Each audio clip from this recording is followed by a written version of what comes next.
All right, ladies and gentlemen, welcome aboard the Wednesday edition of the Steve Malzberg Show. And we have breaking news as we take to the airwaves. We love breaking news on this show because that's what it's all about. Yeah.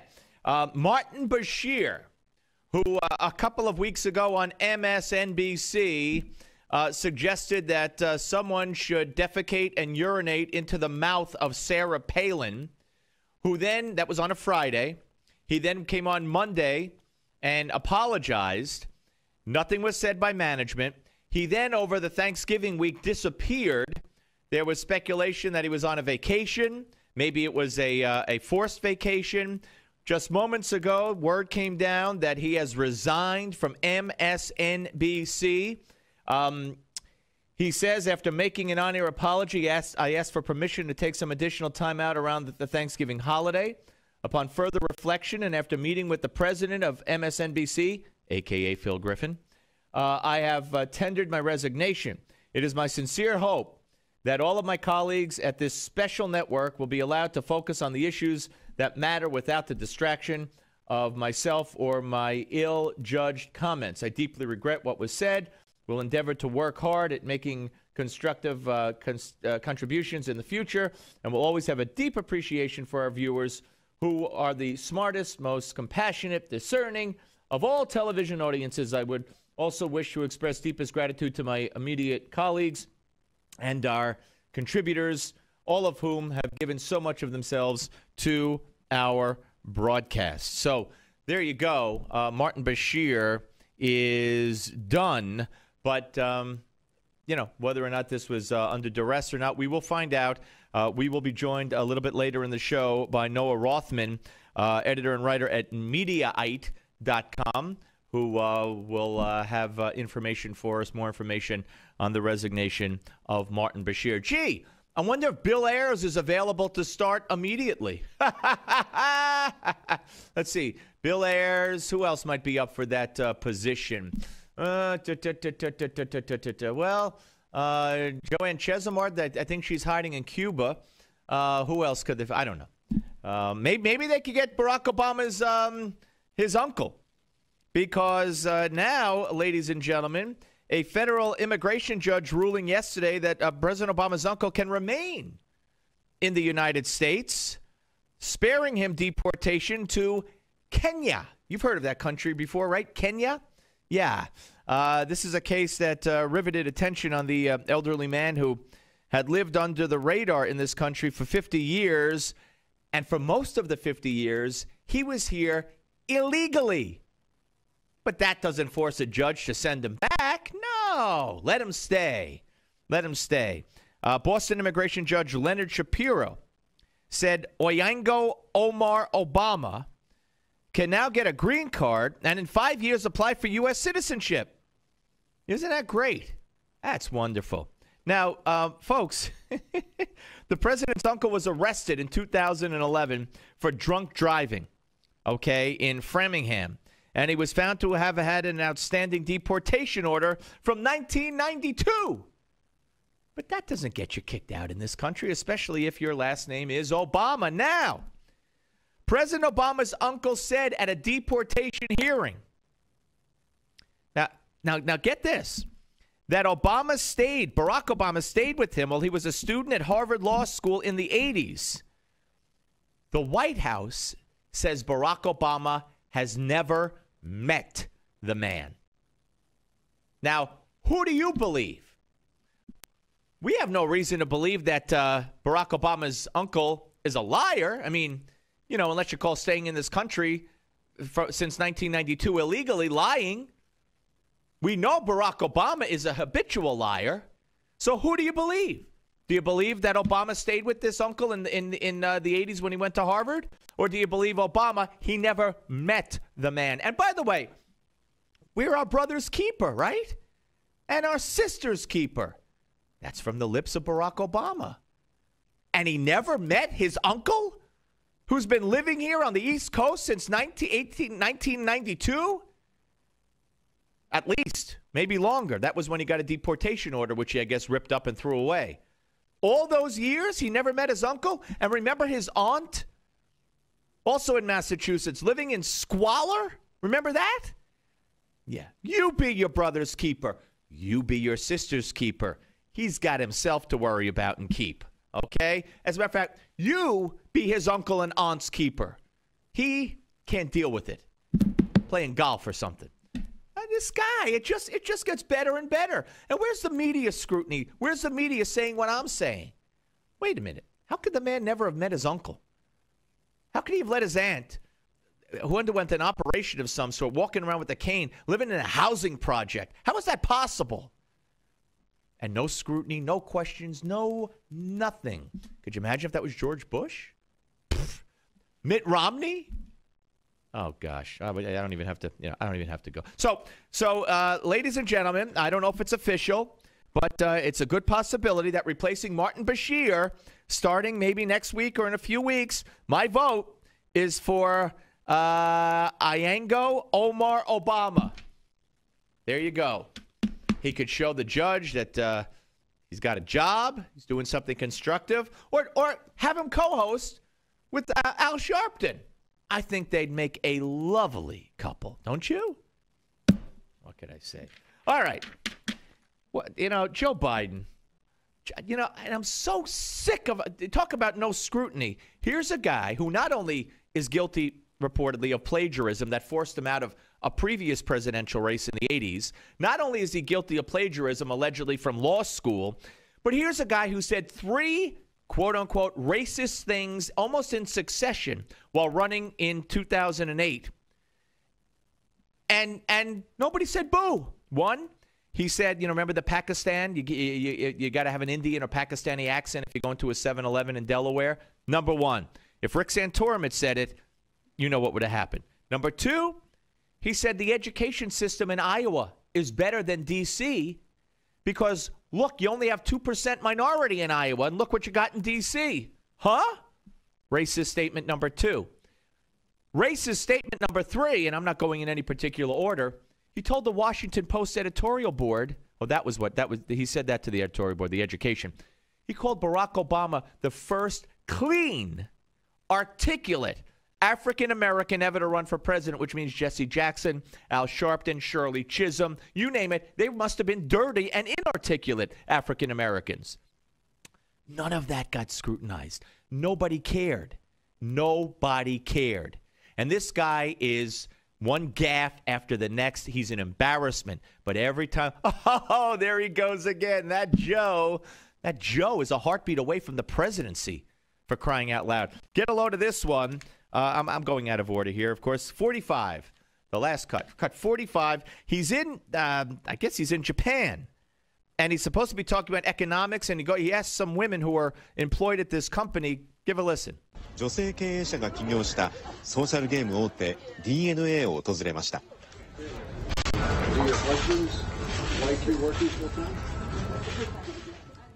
All right. Well, you don't understand the Japanese part. I do, but no, I don't. He asked them, do your husbands mind that you're working? Now, can you imagine if George Bush went over to Japan and sat down with a bunch of women to talk economics, or Rick Santorum, or Dick Cheney, or any Republican of official capacity and said, do your husbands mind that you're do your husbands like you working full time? Huh? This guy is an embarrassment. But to the media that ignored his racist remarks, that have ignored his plagiarism, alleged plagiarism, ignored him claiming that the truck driver who killed his wife in an accident drank his lunch that day, when the prosecutor said that never was a question. The man was not drunk. To them, he's, crazy Joe. You never know what he's going to do next. Then give him a comedy act. Give him an MSNBC show. We're coming back. The Steve Malzberg Show. Hi, this is Mike Reagan. You need to watch out because thousands of new Obamacare rules are currently being implemented, and few know what the law says or does. Listen to what Senator Max Baucus, one of the authors of the Obamacare law, recently said. I tell you, I just see a huge train wreck coming down, and I don't see any results yet. I just see a huge train wreck. Hi, this is Mike Reagan. You need to watch out because thousands of new Obamacare rules are currently being implemented, and few know what the law says or does. Listen to what Senator Max Baucus, one of the authors of the Obamacare law, recently said. I tell you, I just see a huge train wreck coming down, and I don't see any results yet. I just see a huge train wreck. He's right.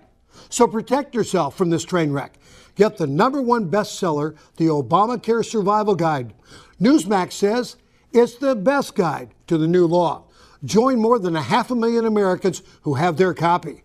Get the Obamacare Survival Guide at bookstores everywhere, or get our special $4.95 offer and save $15 off the cover price by going now to Obamacare911.com. That's Obamacare911.com. That's Obamacare911.com.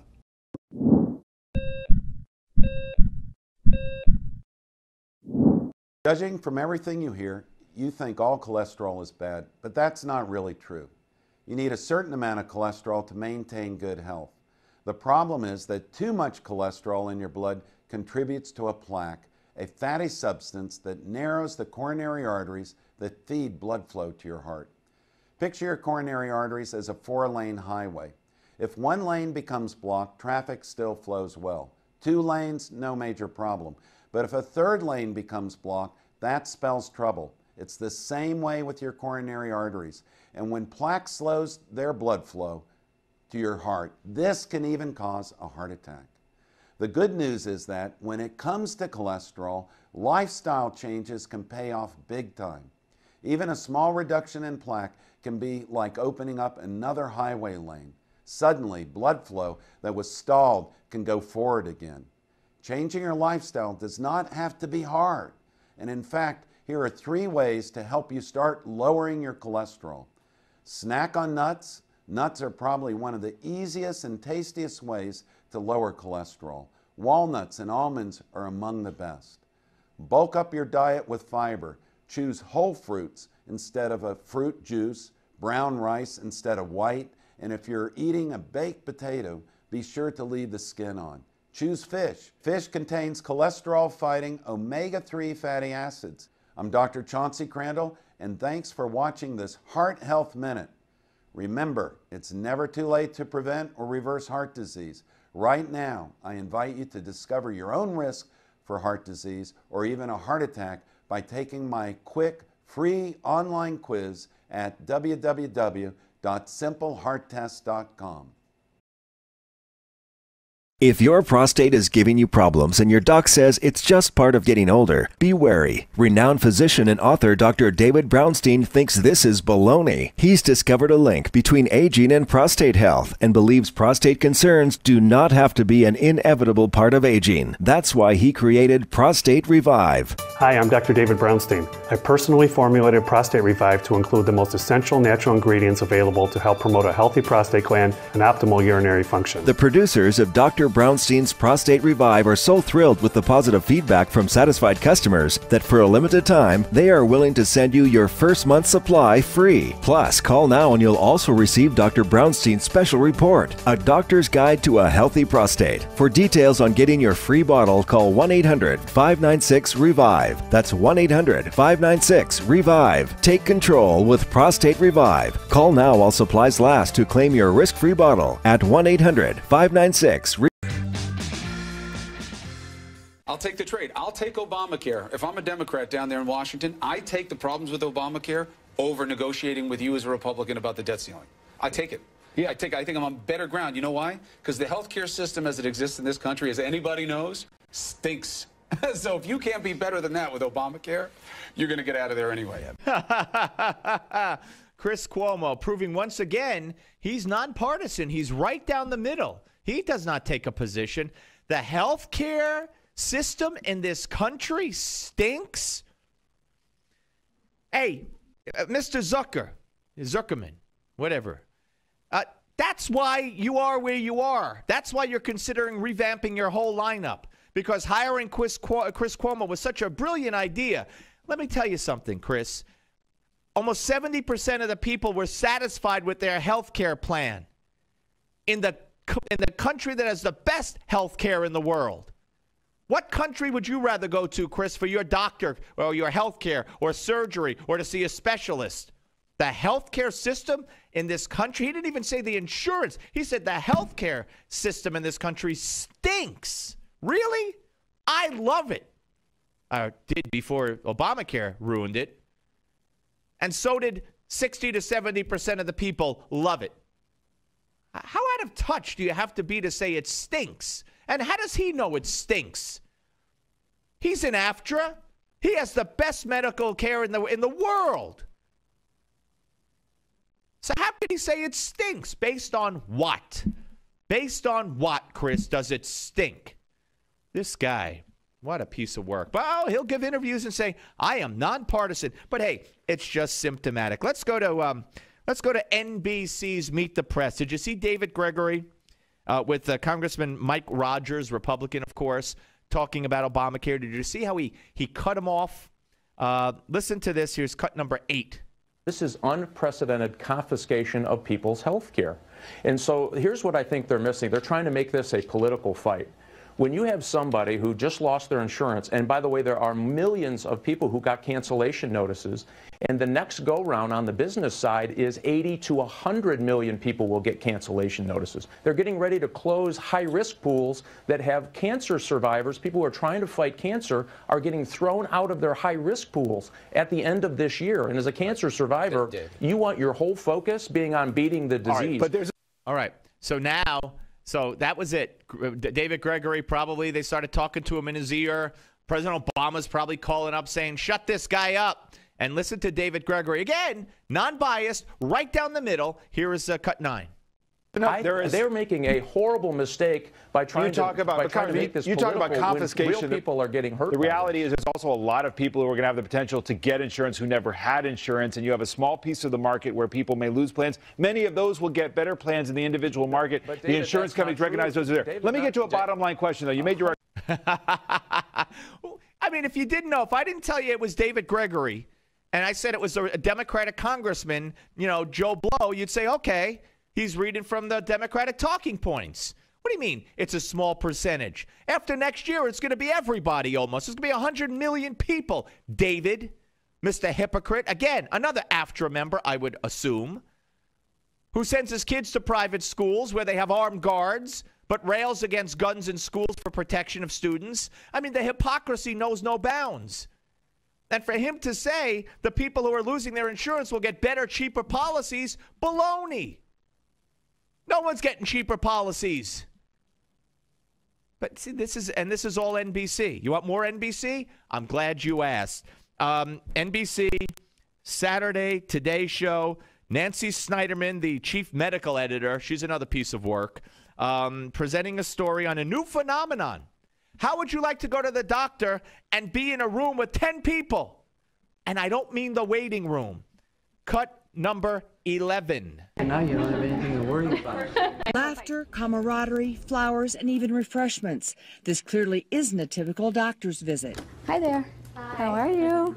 In fact, it might be a model for the future of quality health care. It's a shared medical appointment, a unique way the Cleveland Clinic is providing routine patient checkups for as many as 15 people with similar health issues, all at once. They take away more. It's bang for your buck. There's value.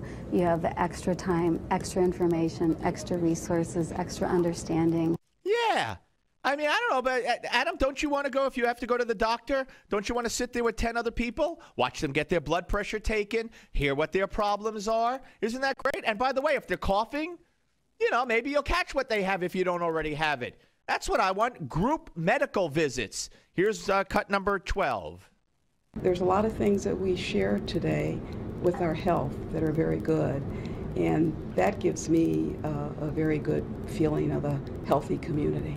You hear other people's comments and other people's questions, and you might even learn something you might not even thought of asking. The Shared Appointments program here is just one of many catching on across the country as hospitals struggle with more limited resources. With the growing aging population and the expected surge in new patients insured under the Affordable Care Act, some experts believe our country will need more doctors to keep up with the increased demand for care.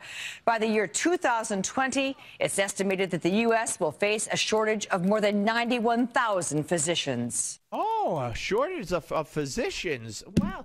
So let me see. We're going to, instead of seeing doctors, we're going to see nurse practitioners. Instead of going in and having an appointment on your own, you're going to go with 4 or 5 or 6 or 7 or 8 people, but you're going to get a cup of water. You're going to share a cup of water with the other sick people. Isn't that wonderful? And then they'll know your business. That's just great. It's so communal. It's so communal. It just reeks of communality. Oh my goodness. And I've heard of online doctor visits, which beats the heck out of a visit with 10 other people in a room with you. Oh, yeah, we're in great. And she admits that a lot of this doctor shortage will be due to the more people coming on with the Affordable Care Act or Obamacare.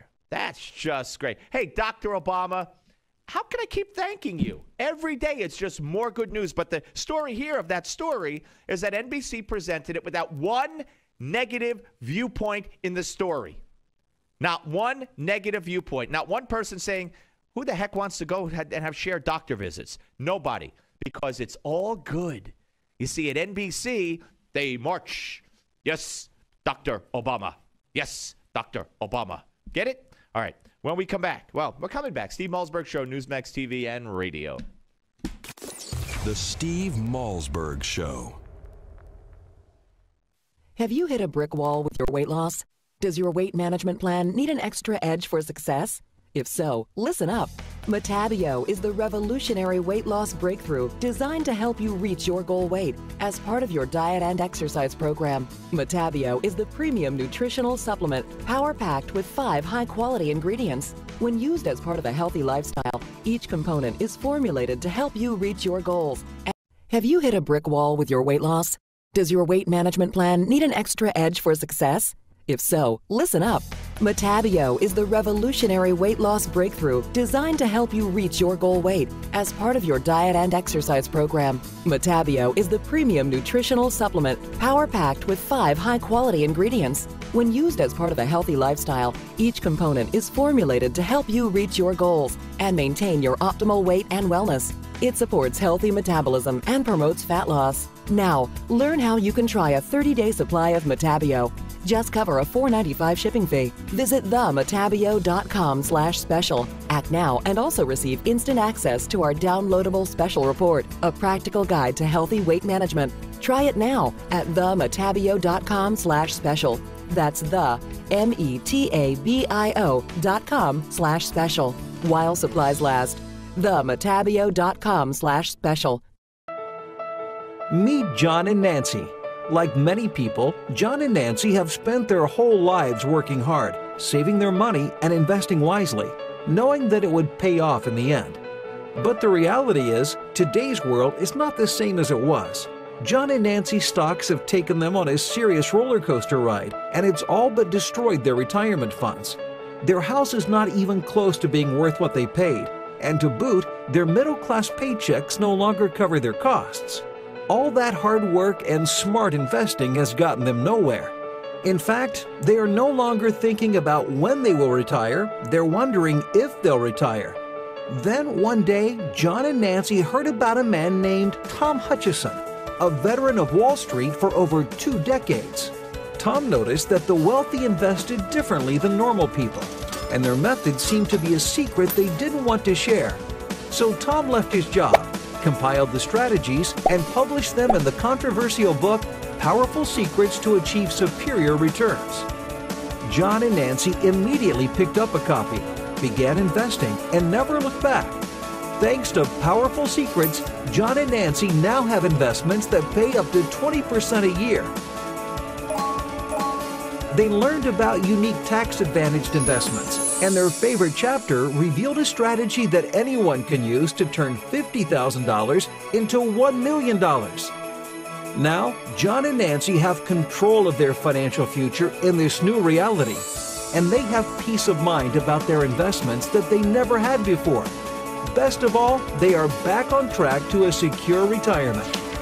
To get your free copy of the book, Powerful Secrets to Achieve Superior Returns, simply visit www.myfinancialage.org.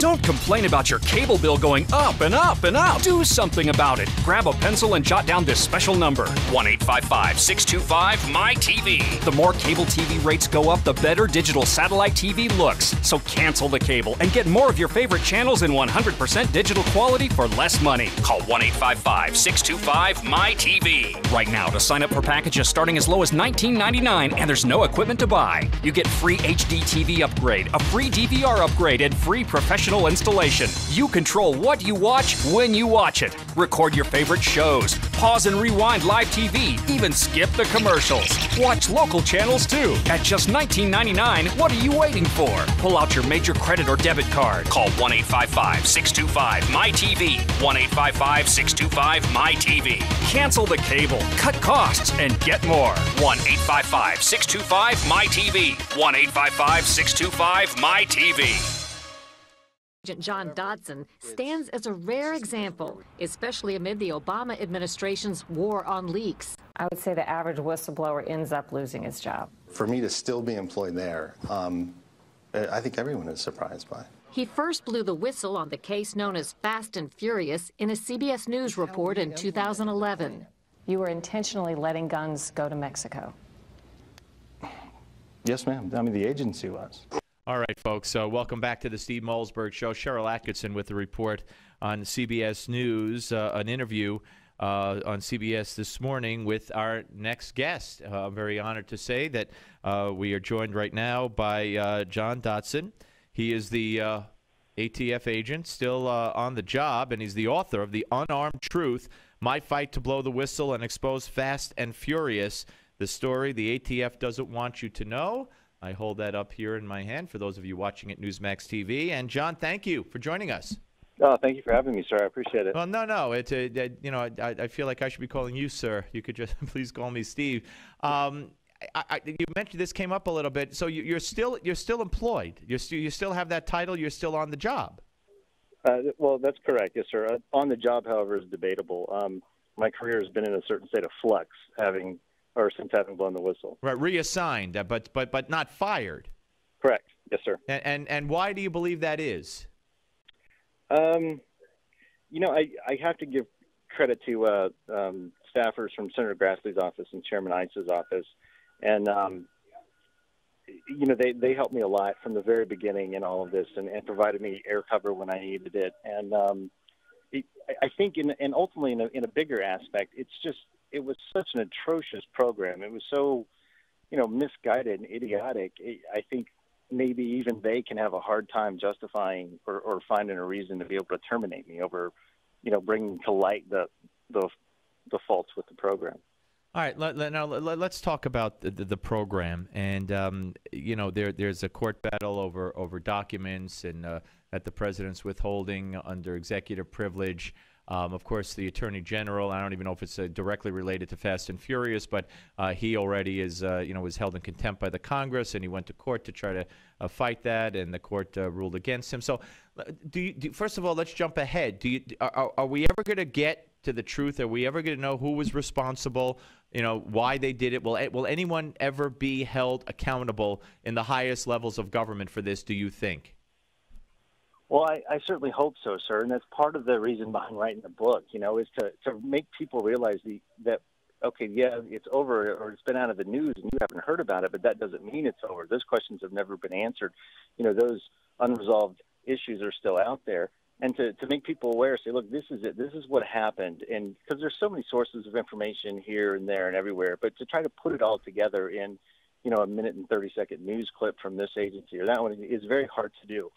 So hopefully the book will make people read it or people will read it and say, you know what? Yeah, there are a lot of questions, and this still doesn't make sense.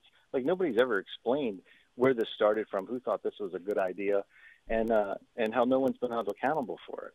All right, and let's talk a little bit about you. You were at the Pentagon on 9/11 after the attack. You also were in 07 the Virginia Tech massacre. You were involved there in the aftermath of it, and then of course came your experience with Fast and Furious. And for the off chance that people are watching and listening and aren't all that familiar with Fast and Furious, we do have a little time here without going too detailed. Talk about what it is and talk about what you would like, the answers that you would like, and how you address them in the book.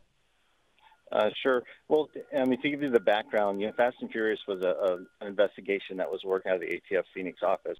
I was transferred out to Phoenix in December of 2009, and shortly thereafter, the flaws in the strategy became obvious to me. And the first time we were out in the field, and essentially what we were doing was we were facilitating the illegal trafficking of firearms from licensed gun dealers, FFLs, federal firearms licensees, to known straw purchasers. I mean, we knew that these straw purchasers, someone who purchases a firearm not for themselves, for the intent of delivering it to someone else for trafficking. We knew that these straw purchasers were buying these firearms, 15, 20, 25 AK variants or FN57 pistols a day from the same dealer. And we knew that these weapons were going to be trafficked nearly immediately to, some of the most violent criminal organizations that, this part of the world has ever seen. And yet we did nothing to stop it. And that's where, the term gun walking comes into play. And, when it should have been and could have been in law enforcement custody and wasn't. So I was told from the very beginning that the mission behind this, the goal is to take down a cartel to get that bigger fish to go after the bosses. And immediately I questioned how we could get there. Like how, by doing what we're doing, I saw no way how we can actually achieve the goal that was stated. So once these individuals would purchase these firearms, we would log it and take note, and they would head south. And it would be sometimes as early as 2 or 3 days later when they were recovered in a crime scene on both sides of the border, sometimes violent crime. And they used that as a somehow justifying their actions, that they knew that they were onto a cartel. But you can't make a case on anyone like that. And not only that, how much of this violence are we ultimately responsible for if we're the ones that have facilitated the firearms trafficking and essentially opened the floodgates to fill the border region with all these firearms? No, these great questions. We're talking to John Dotson here on the Steve Malzberg Show. The book, The Unarmed Truth, My Fight to Blow the Whistle and Expose Fast and Furious. Talk about what led you to do just that. What motivated you to do it? You didn't know what the future would hold after you did it. You didn't know, what the wrath of the government would be upon you after you blew the whistle. You didn't know that you'd get, you might have anticipated, or maybe you did it in advance. I don't know. You tell me. The Senator Grassley and Darrell Issa, who, by the way, have written the foreword to your book. So what was it like, the decision-making process?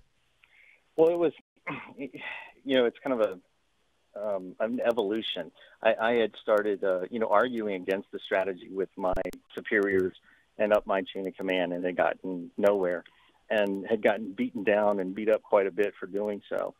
And after Agent Brian Terry, a Border Patrol agent, was killed on December 10th, in December 2010, and initially, it's such a hard thing, because in May of that very same year, I had told them, or I had asked them, are you prepared to go to a Border Patrol agent's funeral over this? Because it's going to happen. It's not a matter of if, it's only when. And then to have that come true, 7 months later, and realize that it's still going on. They still are, they still think that they're justified in what they're doing. And then I noticed that they were trying to distance themselves. They were trying to sever that connection between Fast and Furious and Agent Terry's death. And so it pushed me over the line. Like I say, I had used every aspect in my chain of command that I knew of at the time, up until that point, and gotten nowhere. But when I saw them trying to cover it up, trying to hide it, that's when I went outside the agency, because that's not what we're supposed to be about. That's not who we are, as law enforcement. Let me ask you this, John. We heard a lot at the time from the Democrats that this was a program that was started under the Bush administration. Now, is that true, or is this an extension and a revving up of a program that was started, or is this the same program? Can you clarify that? Sure, I can give you what I know about that, but I have to preface it with the fact that what you're referring to is a case called Wide Receiver, which was also worked out of the Phoenix office, more specifically Tucson, Arizona, back in 2009. That happened prior to my arrival. So what I know about it, I know from the subsequent OIG report that came out and from a couple agents that had worked on the case in the area. Right. And this is the one that they call under the Bush administration, saying that this is where the program happened there. The differences in the two cases are significant. In Wide Receiver, there is an attempt to interdict the weapons. Like the plan is, let the purchases occur from the gun dealers and then take the weapons off either before they get to the border or on at least one instance that I know of, having Mexican authorities do it south of the border. So, you know, the two of the main differences in the cases are, and the first one is paramount, is that there's an attempt, there's an objective to try and recover the firearms, not just turn your back on them and let them be trafficked. Right.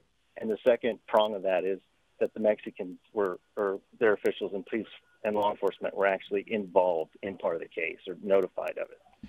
John, what would you like to see? I mean, if you could, if you had your druthers, I mean, what would you tell Barack Obama about the documents? So what do you think are contained in the documents that if they ever are forced to be released, because he's not going to do it voluntarily, what do you think we will find? You know, I don't know. It kind of runs the gambit from everything of, you know, orchestrating the cover-up to being able to finally, you know, pin accountability onto someone. And I think what's important is, you know, this is the only scandal of all the other ones that this executive privilege has been invoked. And when you do that, you know, there's only one office in the land that has such a privilege, and, you know, that's the White House itself. So when I first went outside of ATF and went to Grassley's office, and Senator Grassley wrote letters to our then acting director, and DOJ responded to those letters rather than ATF. Like, that ratcheted things up a notch, a lot further than I thought they would be. And that immediately brings in DOJ proper as well as the Attorney General. Then executive privilege comes in after Attorney General Holder is found in contempt of Congress, still won't turn those documents over. Well, that brings the White House in. So what is in those documents, I think, is anyone's guess. What I would say if I had a voice with the president right now and say, if there's nothing in there, sir, turn them over. I mean, if there's nothing in there and you and your people haven't done anything wrong, turn them over. I mean, it's not that hard. That makes absolute sense. So let me ask this question: do you believe that the president knew about this and was involved in a cover-up, and that Eric Holder, who has given conflicting testimony, to the best of my recollection, I hate to sound like him, but to the best of my recollection, gave conflicting testimony, had to change some testimony from when he found out and what he knew and when he knew it. Do you believe that either or both of them knew about this all along and or were involved in a cover-up? Well, sir, I can tell you this. I mean, I agree with you. The General did give conflicting testimony on a couple of occasions. I can tell you that I witnessed firsthand the attempts at a cover-up. The retaliation against the whistleblowers, not only myself, but there was a lot of, you know, several other agents that stood up as well, not as high profile as I did, but, you know, they put just as much on the line, had as much skin in the game as I did. And for them to not turn these documents over, it's, you know, it's prima facie, on its face, by exerting that executive privilege, what you're saying is the White House was in communications with the Attorney General about either the investigation, you know, the gun walking aspect of it, or about the cover-up itself. I mean, there's no other way to avoid that. We got less than a minute, not fair, but what was the most serious form of intimidation that you suffered? Well, I think when they tried to have me prosecuted, and I was fearful that, you know, they would perhaps try to execute a warrant on my house, and I would quote this, unquote, and, you know, end up a statistic. But you would do it all again, correct? Oh, yes, sir. I feel I didn't have a choice. I did what was expected of me to do as a law enforcement officer under my oath, you know, to protect this country and to report waste, fraud, and abuse. I never saw it as a choice. Well, we should also point out that you proudly served in the military before this career began, and it's an honor to speak to you, and good luck with the book, The Unarmed Truth, My Fight to Blow the Whistle and Expose Fast and Furious by John Dotson, and I hope you'll come back one day, sir. Good luck. Yes, sir. Thank you very much. Again, thank you for having me. My pleasure. All right, folks, there you go. One final segment left in this hour. We'll come back on the Steve Malzberg Show, Newsmax TV and radio. The Steve Malzberg Show.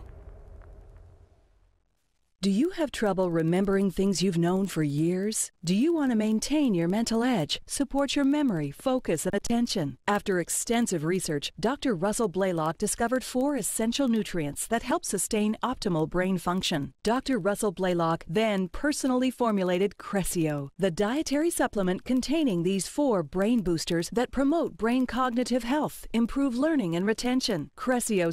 Do you have trouble remembering things you've known for years? Do you want to maintain your mental edge, support your memory, focus, and attention? After extensive research, Blaylock then personally formulated Crescio, the dietary supplement containing these 4 brain boosters that promote brain cognitive health, improve learning and retention. Crescio supports brain circulation and provides antioxidant protection. And now you can receive a 30-day supply of Crescio. All you pay is a $4.95 shipping fee. Visit Crescio.com/special.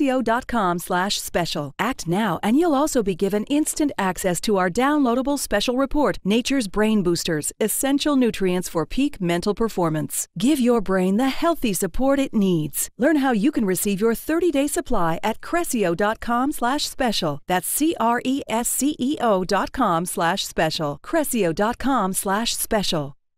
Newsmax Magazine is proud to present a special tribute to our 40th president, Ronald Reagan. It's a very special documentary and commemorative issue of Newsmax Magazine celebrating the centennial of President Reagan's birth. First, here's a video clip from the award-winning documentary, Rendezvous with Destiny. We're in the midst of a springtime of hope for America. You ain't seen nothing yet. Impulses of an evil empire. Tear down this wall. I believe that together we can keep this rendezvous with destiny. In the next several minutes, you will learn things about President Ronald Reagan that you've never seen, heard, or read before. Welcome to today's special Newsmax event celebrating the life and legacy of President Reagan. During this historic presentation, we will commemorate President Reagan's storied life. We'll revisit his 2 terms in office and recollect his proudest achievements and greatest challenges. Ronald Reagan's life reads like a fairy tale of success stories. He was an accomplished athlete, an honored veteran, a famous actor, the governor of California, and of course, our nation's 40th president. He called himself a citizen politician and only entered politics when he warned government was gaining too much power. By then he was age 54, with a successful career behind him. Twice elected President of the United States, Ronald Wilson Reagan was a contradiction to some. Once a Democrat, then a Republican. A champion of smaller government whose own government grew. A fiscal conservative who failed to balance the budget. His critics mistook his affability for weakness, but behind the smile and the charm existed an extraordinary leader with unique skills and bold and revolutionary ideas. We only had time to share just a few of the top defining moments in Ronald Reagan's presidency, but you'll get to see them all in Rendezvous with Destiny. By the way, the president's close relationship with the Pope is especially fascinating. You'll also learn how dealing with an alcoholic father helped shape Reagan's ability to negotiate. And if you ever wondered what the leader of the free world likes to get for the holidays, well, you'll find that out as well. So let's review today in this free offer. We are sending you a copy of Ronald Reagan, Rendezvous with Destiny, and the collector's limited edition of our issue commemorating the 100th anniversary of President Reagan's birth. Right now, when you subscribe to Newsmax Magazine, you can own both the DVD and receive the special Reagan 100th Birthday Commemorative Edition. That's $25 in bonus gifts when you subscribe. Go to newsmax.com/Reagan13 to subscribe today. Join the millions who read Newsmax Magazine every month. Drug, alcohol, and gambling addiction can be devastating for you and your loved ones. Don't let the disease of addiction ruin everything you've worked so hard for. The Treatment Helpline has helped thousands of people just like you take control of their addictions and live healthier, cleaner, and happier lives. You are not alone. Now there's hope. The Treatment Helpline has helped people just like you overcome their addiction. If you or a loved one is suffering from a drug, alcohol, or gambling addiction, let us help you today. Call 1-800-813-9821. Our seasoned addiction treatment professionals can show you how to use your private health insurance to help cover the costs of this life-changing program. Call now and get a free confidential consultation. 1-800-813-9821. That's 1-800-813-9821. Help is only a phone call away. Call 1-800-813-9821. That's 1-800-813-9821. If you take a look at the progress that has been made with the website, which the overwhelming majority of users, you had 1 million users able to access healthcare.gov yesterday and go all the way through the process. We've had 500,000 people between folks who signed up for Medicaid and folks who signed up for private health care insurance through the exchanges be able to get all the way through the process in just the first month. If you're asking me, are we going to have our candidates run on whether or not insurance companies should be able to drop people or deny them coverage for pre-existing conditions, or that seniors should be able to get access to a wellness visit for free without a copay or deductible, or whether or not lifetime and annual caps should be reapplied to insurance policies like Republicans would do, or whether or not breast cancer survivors like me should be able to get access to mammograms and colonoscopies and other preventative care, or whether or not women should be able to get access to birth control without a copay. Now let me bring it down to a single thing. If you're asking me whether or not our candidates are going to proudly run on delivering those things to the American people, absolutely. All right, there's Debbie Wasserman Schultz on Crossfire on CNN yesterday, and she was on with Reince Priebus, the RNC chair. Now, she was asked, are Democrats going to run in 2014 on Obamacare? And, of course, she went into the whole spiel. This is why the Republicans need to just pass something in the House to have something to hold up. I keep saying that, to shut people like Debbie Wasserman Schultz up with the same talking point that the Republicans want to take away this, that, and the other thing. And then they go on and brag about how they're keeping their kids on their policies, until they're 96 years old. Oh, that's so wonderful. Anyway, so here's the response. Here's Priebus, cut number 37. The Steve Malzberg No, that wouldn't Show. be Which it. candidate that's running for the United States Senate? Kay Hagan, Landrieu, Mark Pryor, Begich. Tell me which one of these candidates that's running in one of these big Senate races is going to run on Obamacare. Who? Any of our candidates will run on the fact that a young adult can stay on their parents' insurance until they're 26 years old. And Republicans have supported You know what? Ryan, insurance companies already said they're going to provide. I've had moms come up to me in the supermarket and say, Debbie, thank you for supporting the Affordable Care Act, because now I can put my 2 young adult daughters back on my insurance. Good. And insurance companies have already said that they're going to provide it. But you still haven't answered the question. Who's going to run on Obamacare? Hey, here's a question for Debbie Wasserman Schultz and the rest of the loony left. Why would parents have to thank Debbie Wasserman Schultz to keep their kids on, their 2 young adult daughters on their insurance? If young adults could get an Obamacare insurance policy for $50, right? $50. They're young adults. Let them cough it up. They want health insurance, right?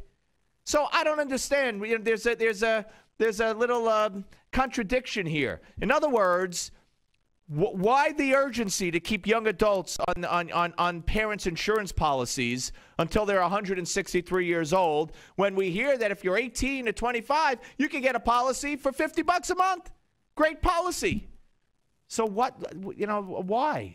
Don't bother to ask a question because they won't answer it. Here would be cut number 38. If left up to you and your party, we would shut the government down, all in the name of denying people health care. You have no proposal to replace it. You have. Well, first of all, that's not true. Yes, but you still haven't answered the question. I mean, the question that's on the table right now is which person that's running as a Democrat in these targeted states. All of our candidates, Ryan. So Mary Landrieu's going to run on it? All of our candidates are able to run on the provisions of Obamacare. But you won't say it.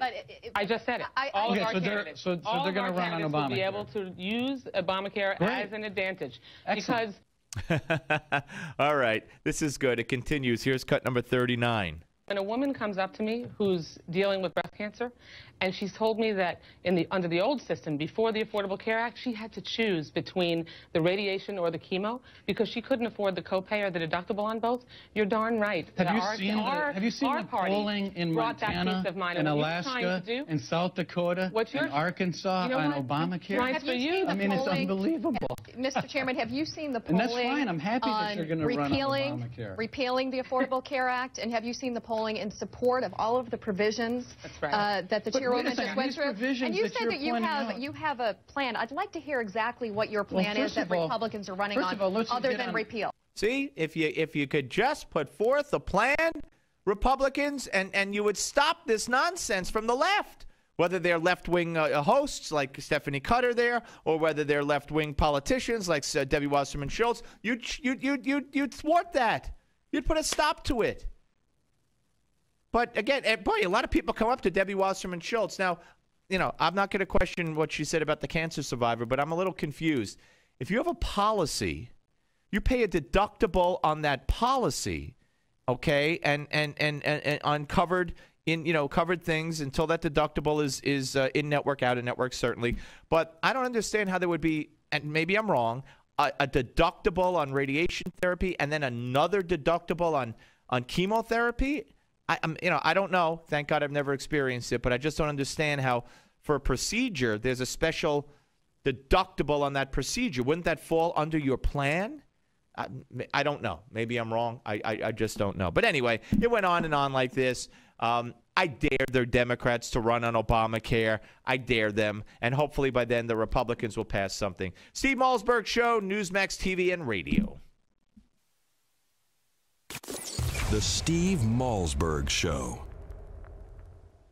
Attention seniors and baby boomers. A new website has been created just for you. SocialSecurityFree.com. At SocialSecurityFree.com, we reveal a weird trick that could help you add $152,000 to your Social Security payouts. For example, did you know how you file for Social Security can dramatically change the amount of money you collect? One simple step could add up to... Attention seniors and baby boomers. A new website has been created just for you. SocialSecurity311.com. At SocialSecurity311.com, we reveal a weird trick that could help you add $152,000 to your Social Security payouts. For example, did you know how you file for Social Security can dramatically change the amount of money you collect? One simple step could add up to $1,000 to your monthly payouts. And other loopholes we found reveal 33 ways for big savings on your health care. At SocialSecurity311.com, you will also discover how you could save up to 50% on your groceries, along with 49 other ways to save as much as $50,000 starting today. Newsmax says this website is a critical resource for anyone over the age of 50. So go to SocialSecurity311.com now to find out how you could add extra money to your Social Security checks. That's SocialSecurity311.com. SocialSecurity311.com. Tired of calls, levies, and liens from the IRS or hiring others who don't get the job done? Call Wall & Associates and you'll never talk to the IRS again. The IRS has a program to eliminate tax debt, and Wall & Associates professionals are trained to maximize its benefits for you. You always speak with a live person with real support and real knowledge. We've helped thousands of taxpayers like you settle their tax debt with the IRS for a fraction of what they owe. We solve tax problems. Call Wall & Associates now. 800-574-6029. We have the professionals who know how to solve tax problems. If you owe money to the IRS, your tax problems are not going away by themselves, and the passage of time will only make matters worse. Act now, before it's too late. Call Wall & Associates right now to speak to a professional tax relief agent. Call 800-574-6029. That's 800-574-6029. Again, 800-574-6029.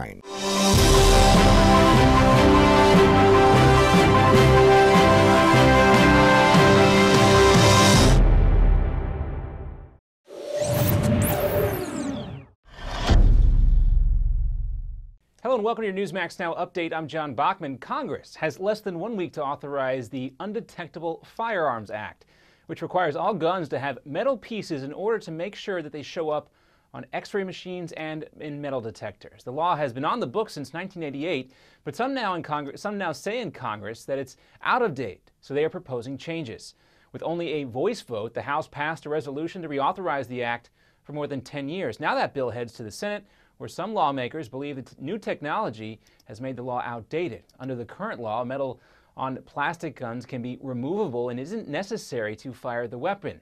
Representative Steve Israel is among the lawmakers who want to change all of that. We don't want to make it easy for terrorists and criminals to bring guns past metal detectors onto our planes and into secure environments. Now, the law could also impact those new printed guns, which have also been made possible by new technology that did not exist when the original ban became law. And the engineer of that train that derailed in New York tells investigators that he was in a daze just before the crash. That, according to his lawyer. A union rep says William Rockefeller nodded off at the controls of the train when it jumped the tracks. Evidence shows that train was going way too fast. 4 people are now dead and dozens were injured in the crash. He zoned out. He had one of those where, whoa, you drive your car and, you stare at the same thing for so long, and, he zoned and he caught himself, but he caught himself too late. Rockefeller's lawyer says he is cooperating with investigators. So far, though, they have found no mechanical reason for the crash. Alcohol tests on the train crew were negative. The results of drug tests are not yet available. There's no indication that the brake systems were not functioning properly. And federal safety inspectors are also trying to figure out how a 25-year-old construction worker fell to his death at Texas A&M's Kyle Field. They are working on a $450 million renovation on the football stadium there. An OSHA spokesman said the department is on the site investigating the accident. We are investigating right now. On site, we have UPD, Manhattan Vaughn, who's the main construction company, and OSHA. And 2 skydivers are dead after colliding in mid-air during a jump in Arizona. There are a large number of skydivers from all over the world in that location trying to set a new number of world records in skydiving.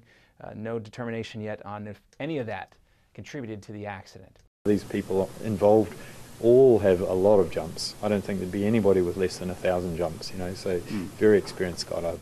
And coming up next on our Newsmax Now update, an exclusive interview with former Ambassador Eric Javits. What does the expert on international weapons policy think about a new deal just inked with Iran? Plus, is one town being a Scrooge when it comes to Christmas lights, or are they just looking out for everyone's safety? Next.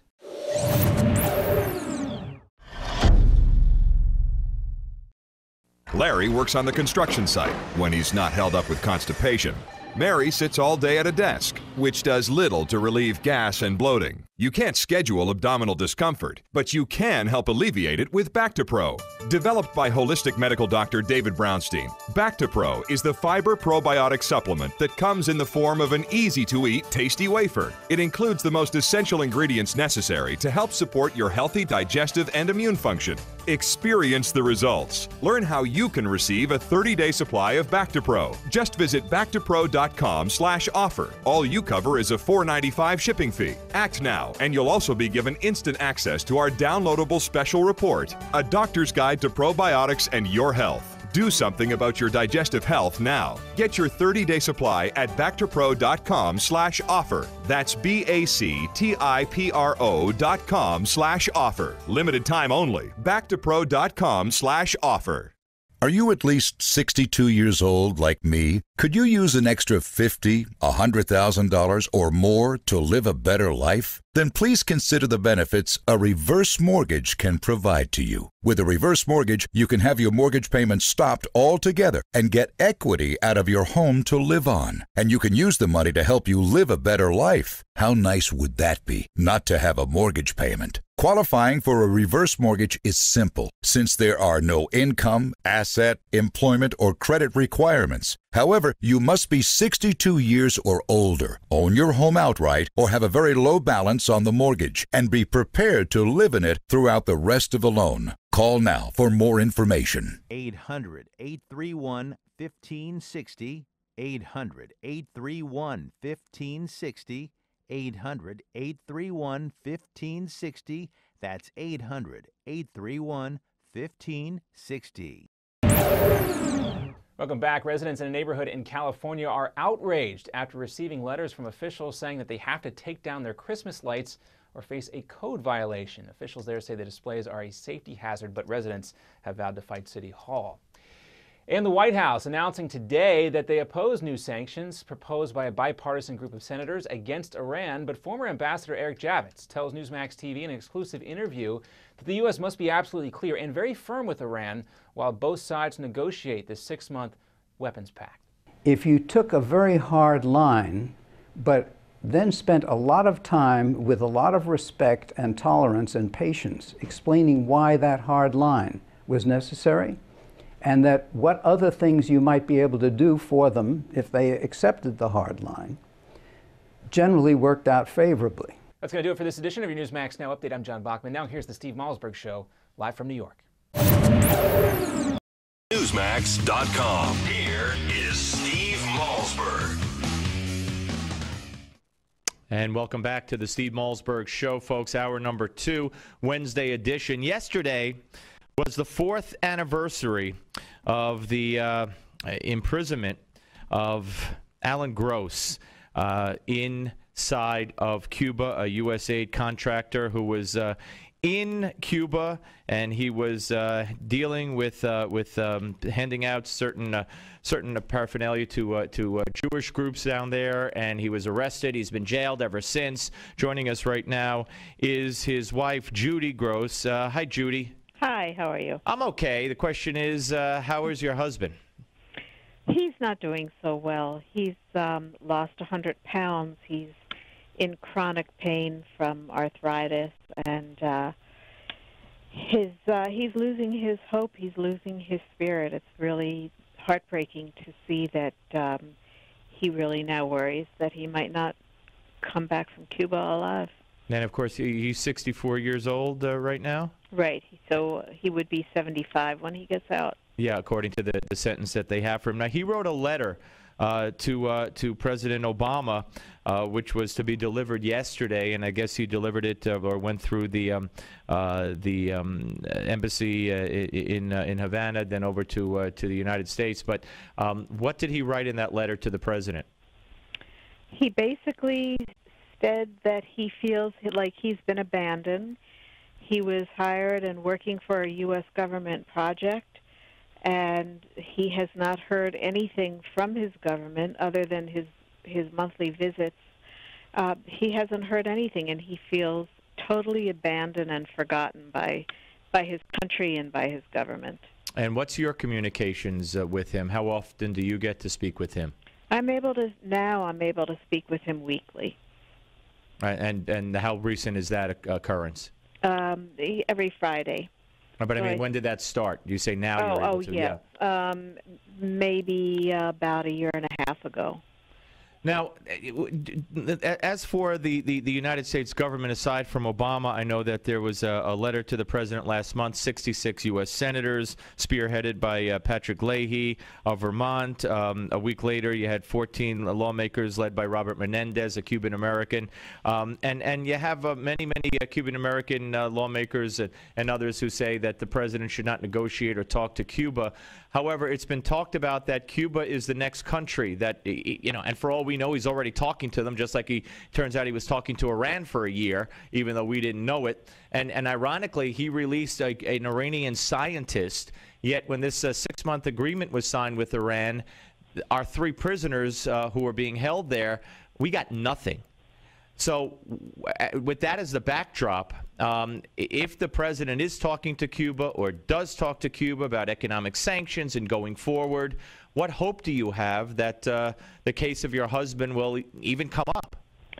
First of all, I don't believe there's been talk. I met with the Cuban foreign minister in June, and he reiterated that he and other government officials had made numerous attempts to have talks with the U.S. government.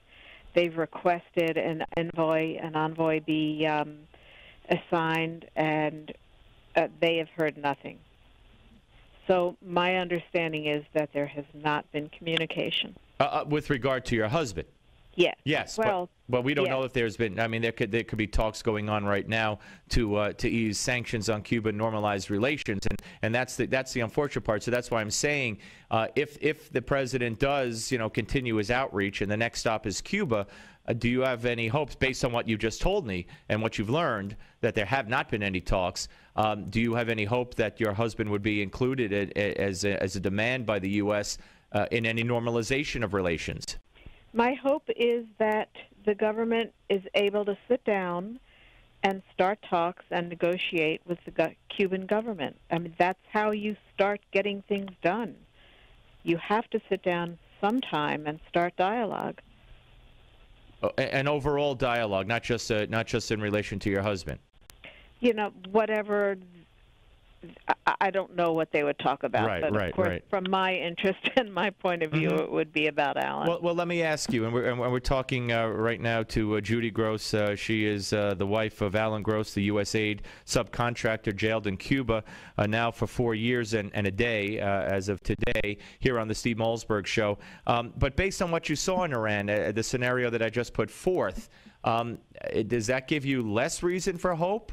Or somehow more reason for hope, knowing that, Obama just cut a deal with Iran, who has the blood of Americans all over their hands. They're currently killing Americans, unlike some would argue Cuba. And we have 3 jailed Americans in there, and he got nothing, Obama. All I can tell you, Steve, because I'm not that familiar with the Iranian situation, is that President Obama needs to get personally involved in getting Alan out of Cuba. He needs to make this his project, his personal involvement. I really can't speak for what happened or what didn't happen in Iran. Fair enough. And why do you think for 4 years and a day the president has not gotten personally involved?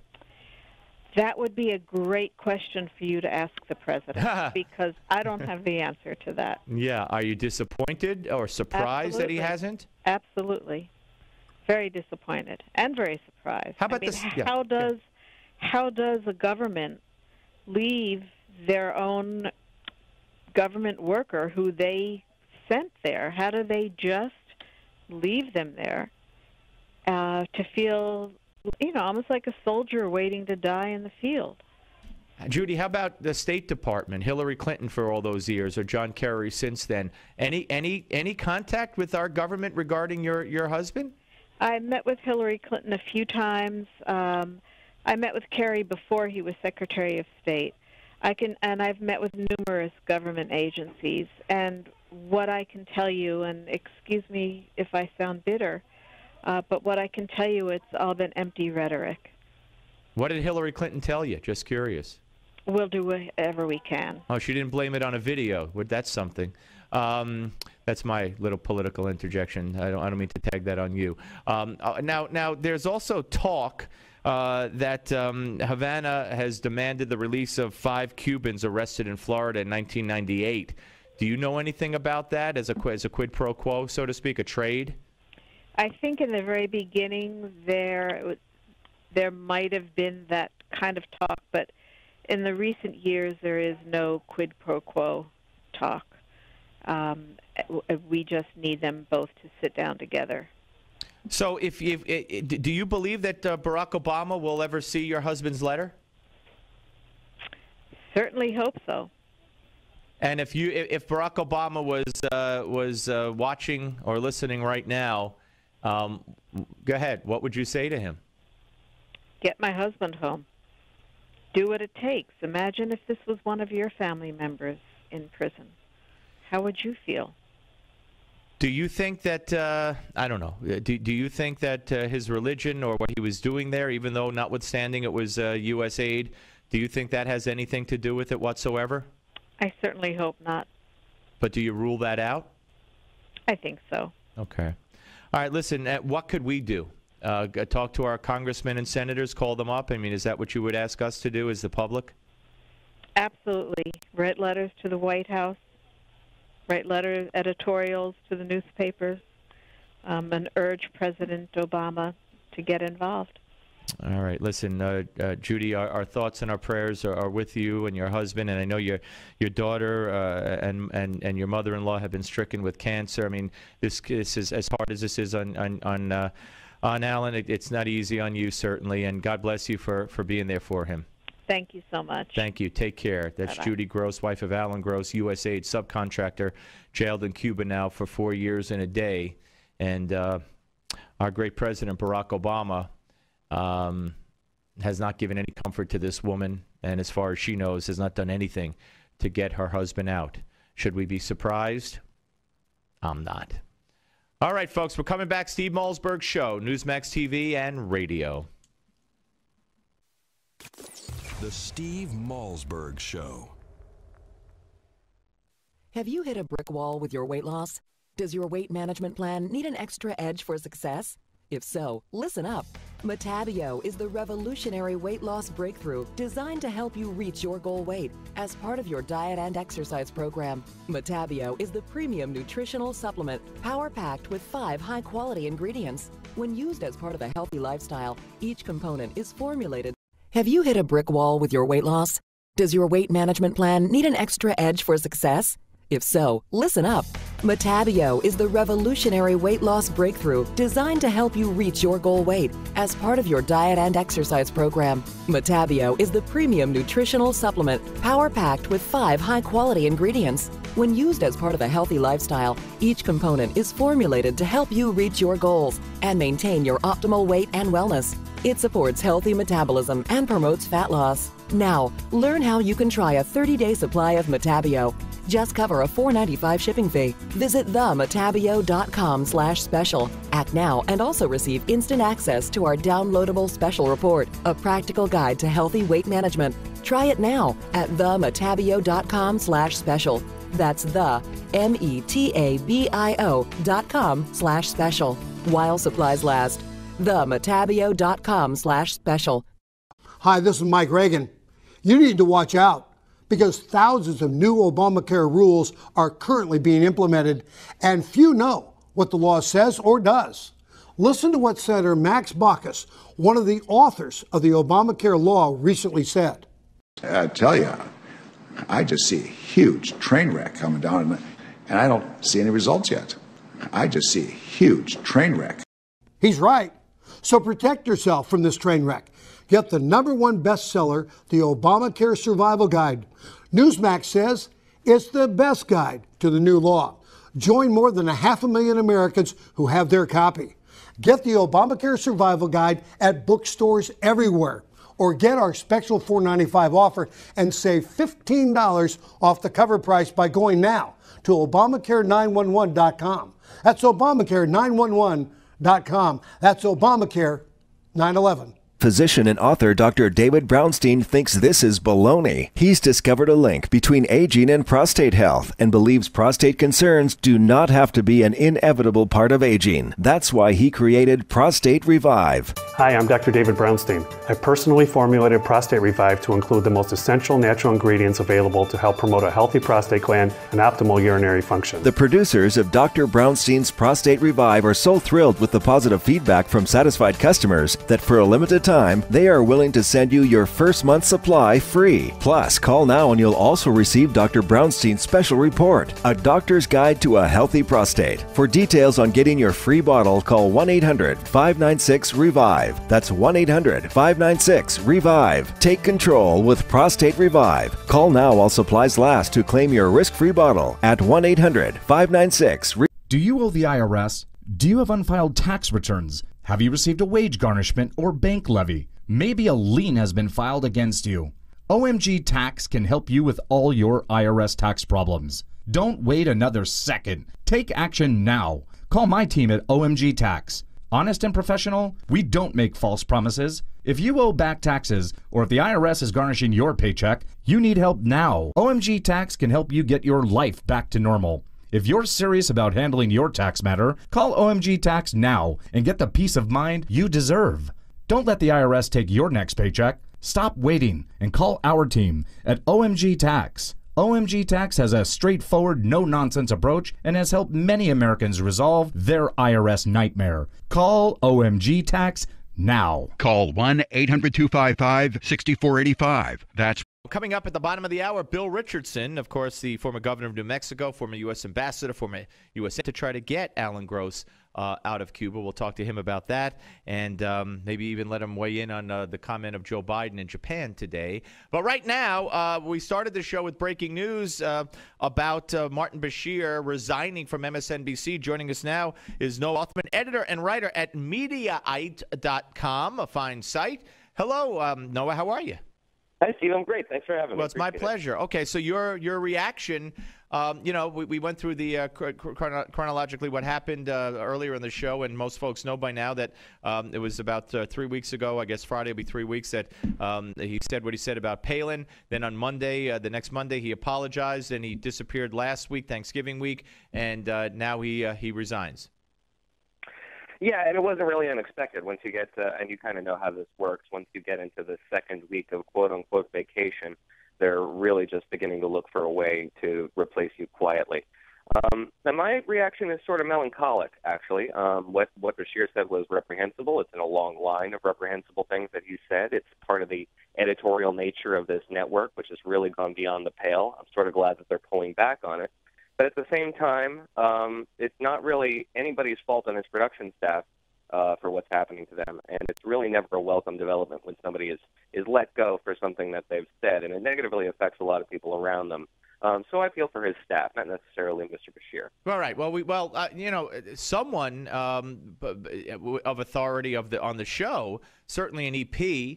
I don't know what's going to happen to them. I don't know. Maybe you know more about it than me. I mean, did they wipe the whole staff out, or might some staff go on to the replacement show? But certainly, he did not come up with that at the top of his head. This was something that was scripted. It had to be read and talked about in advance by the people who run the show. So if they go, and again, I don't like to see people go over what they say either. However, if he had been on the right and said it about Michelle Obama, he would have been gone in about 30 seconds. Absolutely. Yeah. And there's a double standard, and a double standard exists, which is, double standard is a standard nonetheless. But absolutely, somebody signed off on that, producers, line producers, somebody input that into a teleprompter. Everybody should be disciplined who is involved in that episode. And maybe a firing is appropriate. I'm on the fence about that. But there's a whole lot of people under him who are certainly going to suffer as a result. There's going to be some redundancy. Any speculation? I was speculating earlier that it could be, maybe now that he could stay in the country, Barack Obama's uncle, who claims that Obama lived with him for 3 weeks in the 80s, and Obama says he never met him, which to me is amazing because, you're your brother's keeper and your sister's keeper, says Obama, but he has an aunt in Massachusetts who was living in squalor, and now he has an uncle who's been here illegally since 1992, and Obama says, who? I never met the guy. Anyway, I thought maybe he's got a lot of free time, and he'll be in the country. Maybe he could move right in and not miss a beat. It sounds like a good suggestion. There's probably a contributor contract in the works for him at some point down the line. Yeah, I know. You're absolutely right. All right. Chris Matthews, speaking of MSNBC, is going to be interviewing the president tomorrow. I want you to listen to cut number 20, what he had to say about that. And do we have it? I'll say this to the people watching from the White House, that if you watch Hardball, and the way that we've handled that issue and all the other issues to where we put our focus, I'll be doing that Thursday night. I'll be talking about executive accountability and the strange way of this rollout as it has occurred. I think I would compare Andrea to a brilliant writer, perhaps, with a great theme who turns in a paper with a lot of misspellings or bad handwriting. Yeah. Oh boy. What could we expect now? This I think you mentioned in your on Mediaite that the administration was trying to avoid this kind of an interview, but I guess they feel they need it. Well, Matthews has said before, as a measure of him and his colleagues' neutrality and credibility, that the president has avoided that network over the course of his presidency. But it doesn't occur to him that the breaking the emergency glass now might be indicative of some form of trouble that they're in. And what's wonderful about that clip is he's demonstrating no self-awareness about how that could be interpreted as maybe you're not the best candidate to be interviewing the president. Right. I'm tipping him off. Here's what I'm going to say. And by the way, I love the guy. And here's what I'm going to ask him. And he's a genius. So, come on. Just come on. That's hard-hitting criticism in his estimation. You're misspelling on a brilliant paper. We're talking to Noah Rothman, editor and writer at Mediaite.com. All right, a couple more if we could squitude, which would, on first glance, would lead me to believe hard-hitting talk shows, maybe get some conservatives in there, opinion, sharp edge. Instead, he's talking about documentaries. Yeah, very strange. And I haven't seen the transcript of that full interview, but what was published in Capital New York did not mention one of the greatest ratings grabbers that network has right now in its time slot, which is Jake Tapper's The Lead, which couldn't be a more hard-hitting news show. Right. It kind of goes against what he's trying to pull off there. And breaking news within the last couple of hours, former CNN host Glenn Beck is going to be returning to the network for an hour-long slot with FD Cup on Friday, leading us to believe that the attitude, at least, is being tried out in a very a block that you don't have to really worry about necessarily. It's a real test block. So you're saying they're going to do an hour together, just in Crossfire land, or what? It's an evening program on Friday night, and SC and Glenn Beck are going to be joining each other. I don't know the details beyond that, but that's indicative of the amount of experimentation that they're going to try to pull off here. It should be very interesting to watch. Yeah, no, absolutely. And we don't have to. We got 30 seconds. Sensitive to the families. I can't imagine what they went through, but it's like when on 9/11 in the documentaries they wouldn't show the bodies jumping out the window or hitting the ground because they didn't want to offend the victims. I mean, if the families don't want to watch, with all due respect, turn it off. Yeah, exactly. And you say morning graphic material, we're about to broadcast that, get the kids out of the room. That's fine. I don't necessarily have a problem with that. It's a part of news gathering. You have to see the bad stuff. Right, and CNN's on there quoting from the tapes, but they won't play the tapes yet on Tapper's show. I don't get the whole thing. Anyway, Noah, we'll have you back, I hope, and thank you very much for coming on. Appreciate it, Steve. Have a good one. You too. Noah Rothman, editor-writer at Mediaite.com. When we come back, Glenn Beck on CNN for an hour, huh? When we come back, Governor Bill Richardson will join us right here on the Steve Malzberg Show, Newsmax TV and radio. Do you have trouble remembering things you've known for years? Do you want to maintain your mental edge, support your memory, focus, and attention? After extensive research, Dr. Russell Blaylock discovered 4 essential nutrients that help sustain optimal brain function. Dr. Russell Blaylock then personally formulated Crescio, the dietary supplement containing these 4 brain boosters that promote brain cognitive health, improve learning, and retention. Do you have trouble remembering things you've known for years? Do you want to maintain your mental edge, support your memory, focus, and attention? After extensive research, Dr. Russell Blaylock discovered 4 essential nutrients that help sustain optimal brain function. Dr. Russell Blaylock then personally formulated Crescio, the dietary supplement containing these 4 brain boosters that promote brain cognitive health, improve learning, and retention. Crescio supports brain circulation and provides antioxidant protection. And now you can receive a 30-day supply of Crescio. All you pay is a $4.95 shipping fee. Visit Crescio.com/special. Act now and you'll also be given instant access to our downloadable special report, Nature's Brain Boosters, Essential Nutrients for Peak Mental Performance. Give your brain the healthy support it needs. Learn how you can receive your 30-day supply at Crescio.com/special. That's Cresceo.com/special. Crescio.com/special. Meet John and Nancy. Like many people, John and Nancy have spent their whole lives working hard, saving their money and investing wisely, knowing that it would pay off in the end. But the reality is, today's world is not the same as it was. John and Nancy's stocks have taken them on a serious roller coaster ride, and it's all but destroyed their retirement funds. Their house is not even close to being worth what they paid, and to boot, their middle-class paychecks no longer cover their costs. All that hard work and smart investing has gotten them nowhere. In fact, they are no longer thinking about when they will retire, they're wondering if they'll retire. Then one day, John and Nancy heard about a man named Tom Hutchison, a veteran of Wall Street for over 2 decades. Tom noticed that the wealthy invested differently than normal people, and their methods seemed to be a secret they didn't want to share.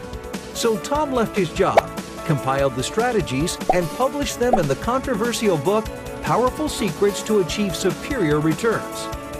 John and Nancy immediately picked up a copy, began investing, and never looked back.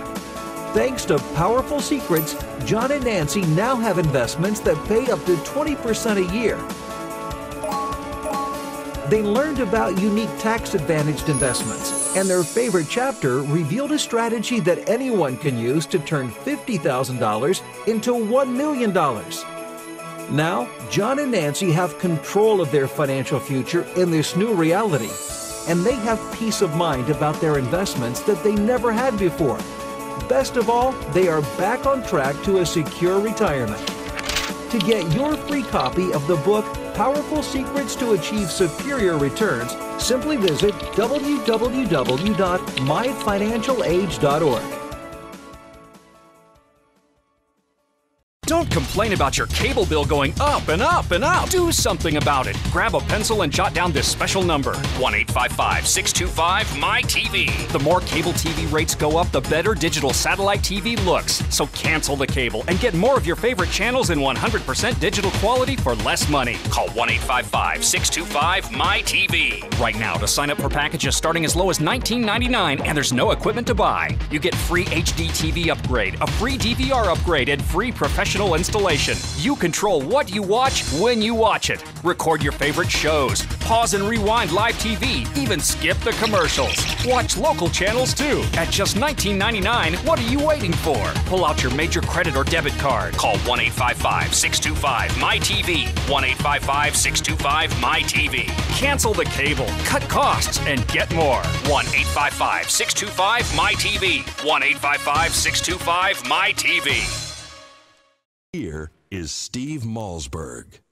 All right, folks, welcome back to the Steve Malzberg Show. Momentarily, we will be joined by the former governor of New Mexico, the former U.S. ambassador to the United Nations, and the former U.S. Energy Secretary, and quite a resume. Governor Bill Richardson will join us. And he is the author of a new book, How to Sweet Talk a Shark, Strategies and Stories from a Master Negotiator. And it's just out, and I look forward to talking to Bill Richardson about that. And, okay, unfortunately, he's in a meeting right now, I'm told.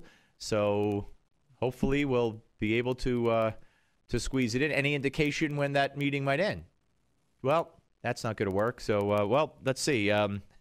Yeah, okay, we'll do it in the next segment then. Okay, fair enough. Book it for the next segment. And so I will just pick up my little tent of preparatory literature and push it aside. And without missing a single beat, ladies and gentlemen, we will persevere and we will move on.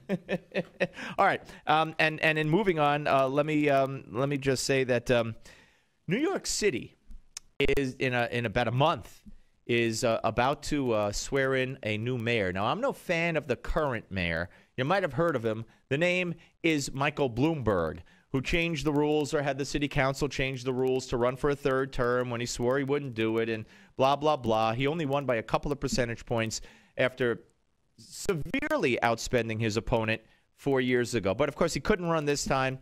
During the train crash in the Bronx on Sunday, through no fault of his own, I will say, he was in, Bermuda, or wherever he goes every weekend, playing golf.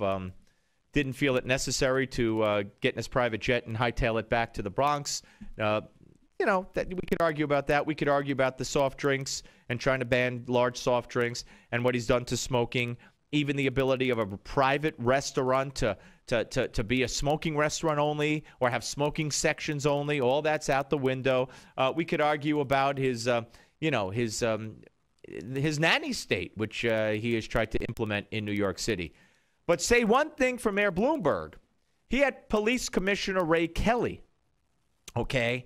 Now, the incoming mayor, and goodness only knows what New Yorkers who showed up to vote were thinking.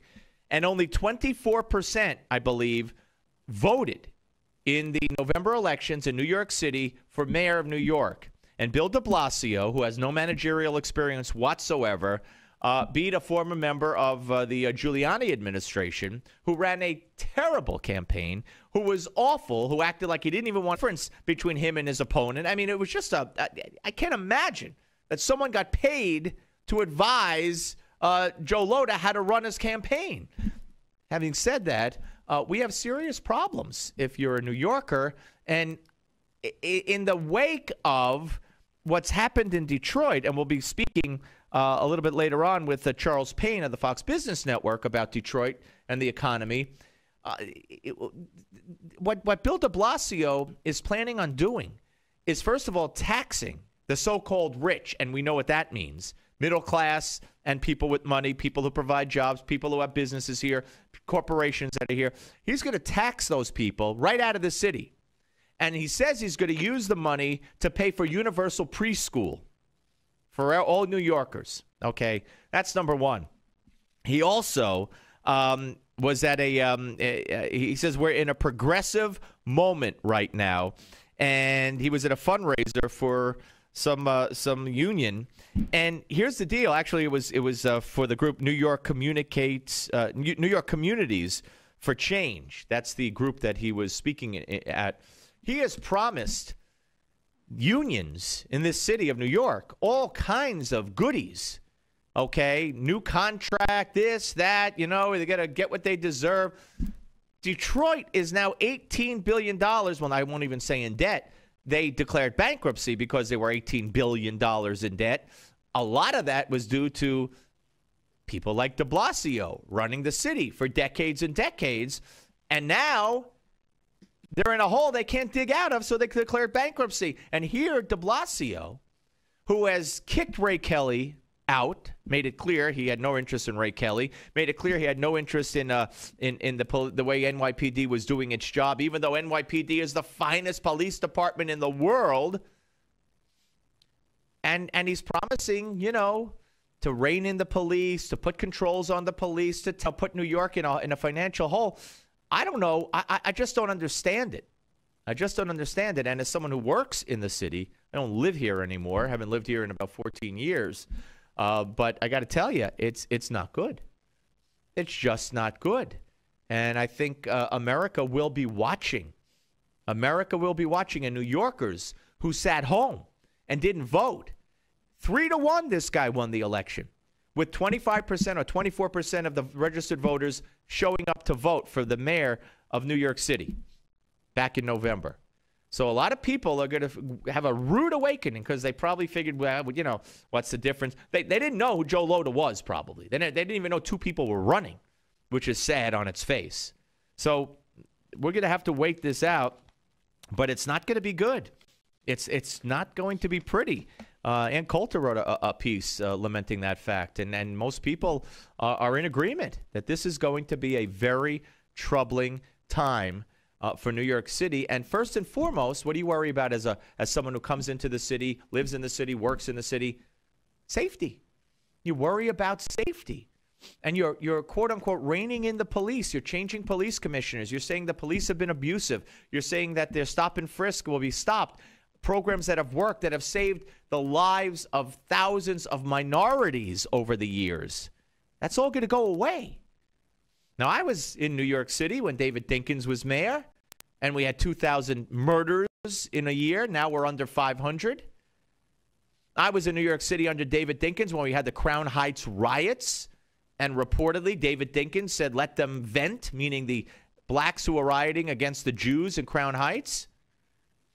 And you had the murder of Yankel Rosenbaum, a Hasidic student.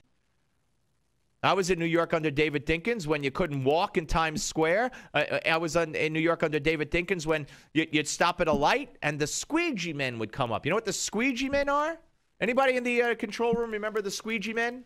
Yeah? All right, they're nodding yes. But, of course, they only read about it because they must have been two at the time, except for Matt. Matt and I are the old guys. The squeegee men would come up to your car, clean your windshield, and demand money. But one of the problems was, first of all, that's reprehensible. That's an invasion of privacy. Get away from my car. Don't touch my property. But they didn't even use squeegees. Like you get it at a gas. What'd you say? Newspapers. They'd spit on your windshield in many instances and then wipe it with a newspaper and bang on your window for money. I mean, is that what we're going back to? Is that what we're going back to in New York? I certainly hope and pray that is not the case.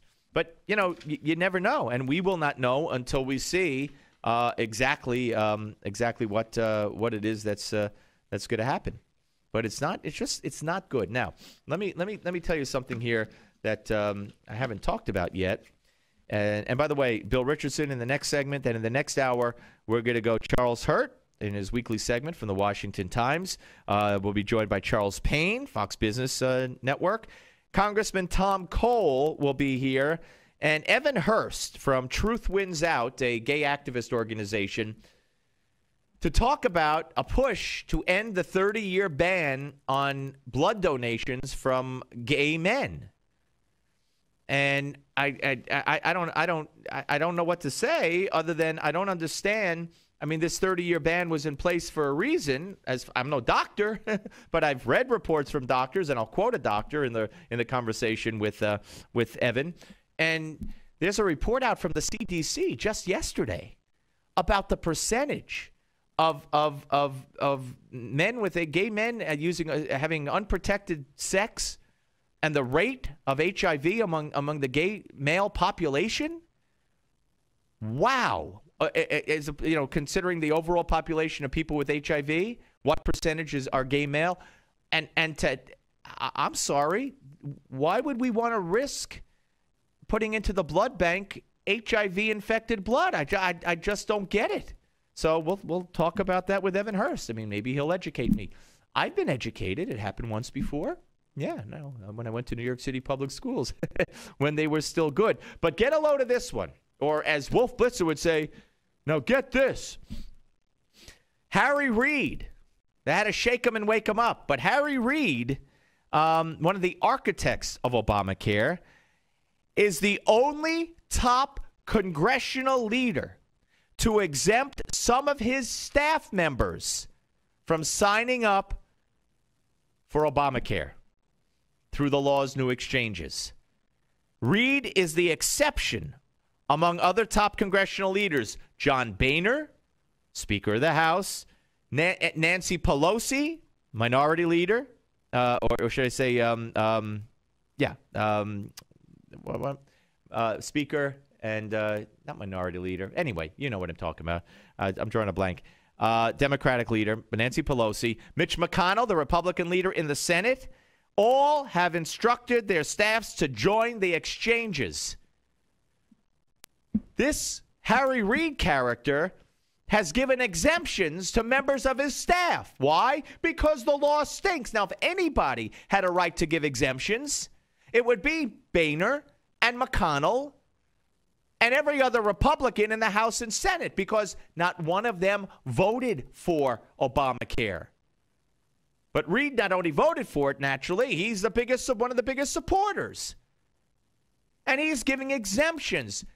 Hypocrite. Thy name is Harry Reid. It's outrageous. It's disgusting. And, do it. Hey, you watch what goes on. Now, if this had been the other way around and there was this top Republican, the leader of the Senate, said, hey, by the way, I'm giving my staff an exemption from this, the media would be all over this. Haven't seen it once. Been watching MS, NBC, the CNN. I like to watch the opposition in addition to Fox and, of course, Newsmax television. And nothing. But, of course, what do you expect? Just it's outrageous is what it is. It is outrageous. Anyway, we'll talk about that later. So coming up, here's the lineup again. Hopefully Bill Richardson's meeting will end, and we'll have him on in the next few minutes after the break. Then Charlie Hurt in the next hour, Charles Payne, Congressman Tom Cole, and Evan Hurst. So a full hour next hour. Hopefully a short but very informative interview coming up with Bill Richardson. And hopefully I'll have time to ask him about Joe Biden, what Joe Biden said to Japanese women today when he met with them, asking if their husbands like the fact that they work full time. There goes that crazy Joe Biden again. Why, he's so funny, that Joe. Okay, Steve Malzberg Show. Tell your friends, Monday through Friday, 3 to 6 p.m. Eastern, NewsmaxTV.com, and radio stations and Roku, and get it on your iPhone and the Newsmax TV app. Newsmax TV and radio. The Steve Malzberg Show. Are payday loans ruining your life? If you have 2 or more payday loan cash advances, listen closely. You may be eligible for a program that payday loan companies don't want you to know about. This program will get payday loan companies out of your bank account and put an end to the payday loan nightmare. Call for free information and find out if Payday Loan Support Center is right for you. Payday loan companies usually trap you into paying rates as high as 700%. We understand. Are payday loans ruining your life? If you have 2 or more payday loan cash advances, listen closely. You may be eligible for a program that payday loan companies don't want you to know about. This program will get payday loan companies out of your bank account and put an end to the payday loan nightmare. Call for free information and find out if Payday Loan Support Center is right for you. Payday loan companies usually trap you into paying rates as high as 700%. We understand payday lenders' tactics. Don't let them take advantage of you anymore. All you need is 2 or more payday loans to qualify. We can help even if you're behind in collections or have bad credit. Internet payday loans qualify for this program as well. So call 800-250-5084. That's 800-250-5084. The call is free and the consultation is free. Don't miss out. Call for your free information on payday loan relief. 800-250-5084. That's 800-250-5084. Again, 800-250-5084. Newsmax Magazine is proud to present a special tribute to our 40th president, Ronald Reagan. It's a very special documentary and commemorative issue of Newsmax Magazine celebrating the centennial of President Reagan's birth. First, here's a video clip from the award-winning documentary, Rendezvous with Destiny. We're in the midst of a springtime of hope for America. You ain't seen nothing yet. Impulses of an evil empire. Tear down this wall. I believe that together we can keep this rendezvous with destiny. In the next several minutes, you will learn things about President Ronald Reagan that you've never seen, heard, or read before. Welcome to today's special Newsmax event celebrating the life and legacy of President Reagan. During this historic presentation, we will commemorate President Reagan's storied life. We'll revisit his 2 terms in office and recollect his proudest achievements and greatest challenges. Ronald Reagan's life reads like a fairy tale of success stories. He was an accomplished athlete, an honored veteran, a famous actor, the governor of California, and of course, our nation's 40th president. He called himself a citizen politician and only entered politics when he warned government was gaining too much power. By then he was age 54.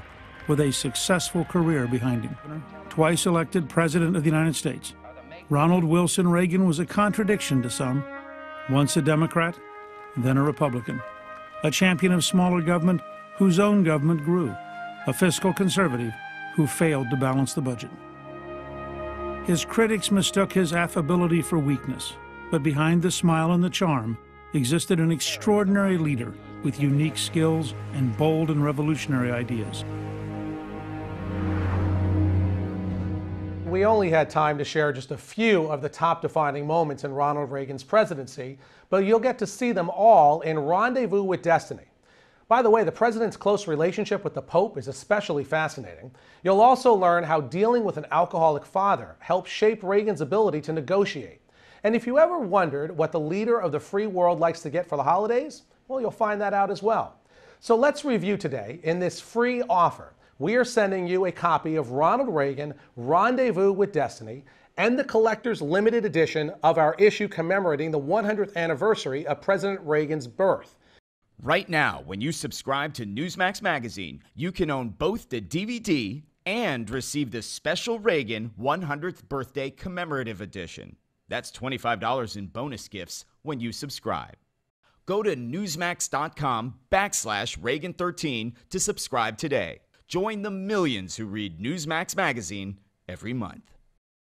A hot new book by Craig Smith argues that the greenback is now at high risk thanks to our spendthrift politicians. Mark Twain said, "The truth is stranger than fiction." The same is true of the Great Debasement, which began a century ago with the creation of the Federal Reserve and income tax. The result, today's dollar retains just 2 cents of its original buying power. Yes, progressive politicians have engineered the largest wealth confiscation in history, creating in essence a fourth branch of government. Learn what must be done to preserve your money if the dollar crashes. The good news is Swiss America is offering the Great Debasement, a $20 value free of charge for this special radio offer.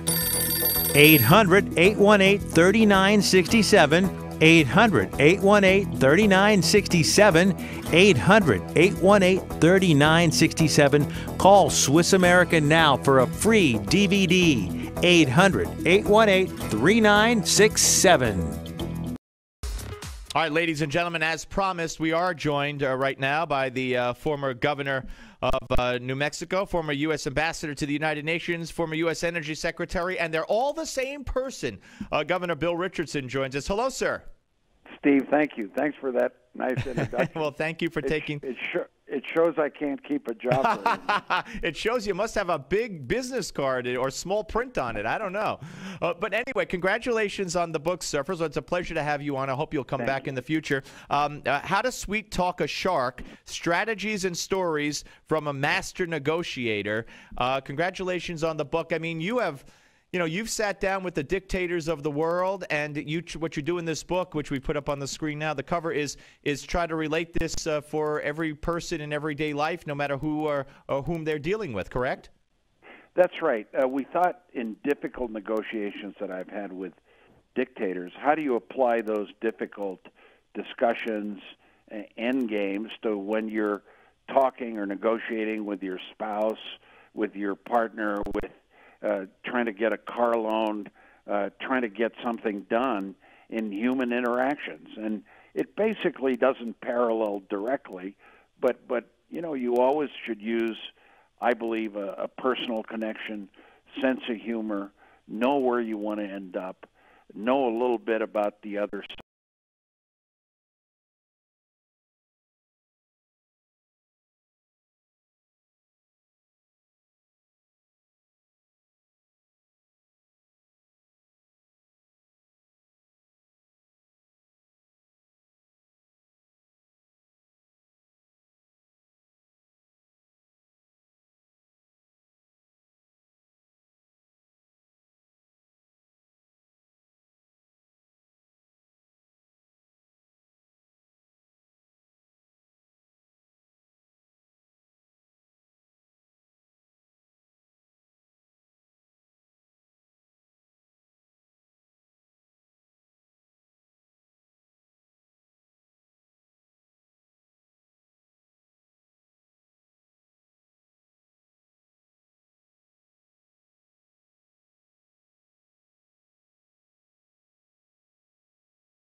dropped me off, and I wasn't able to get Alan out. Wow. Well, that's so sometimes you can't go public. You can't show your emotion. You got to be very restrained and careful when you're negotiating. But I'll always regret that, even though there've been many others trying to get Alan out. I feel a lot for Judy Gross. I met her. I talked to her. I mean, her husband has been fairly incarcerated, but I wish I hadn't lost my cool, and I just had not been in a negotiation in a while, and I was no longer governor, so I kind of lost my power base. I'll tell you what you're admitting to us right now, I think, takes a lot. So that I think that speaks well of you, and it's unfortunate. Maybe you'll get another shot at that one. But what about also, let's shift to North Korea if we can, and Merrill Newman, 85 years old, with Korean War vet. What's the chance that he gets out, and what's going on there with their dear leader now apparently taking his uncle out of his power position? What is that a sign of?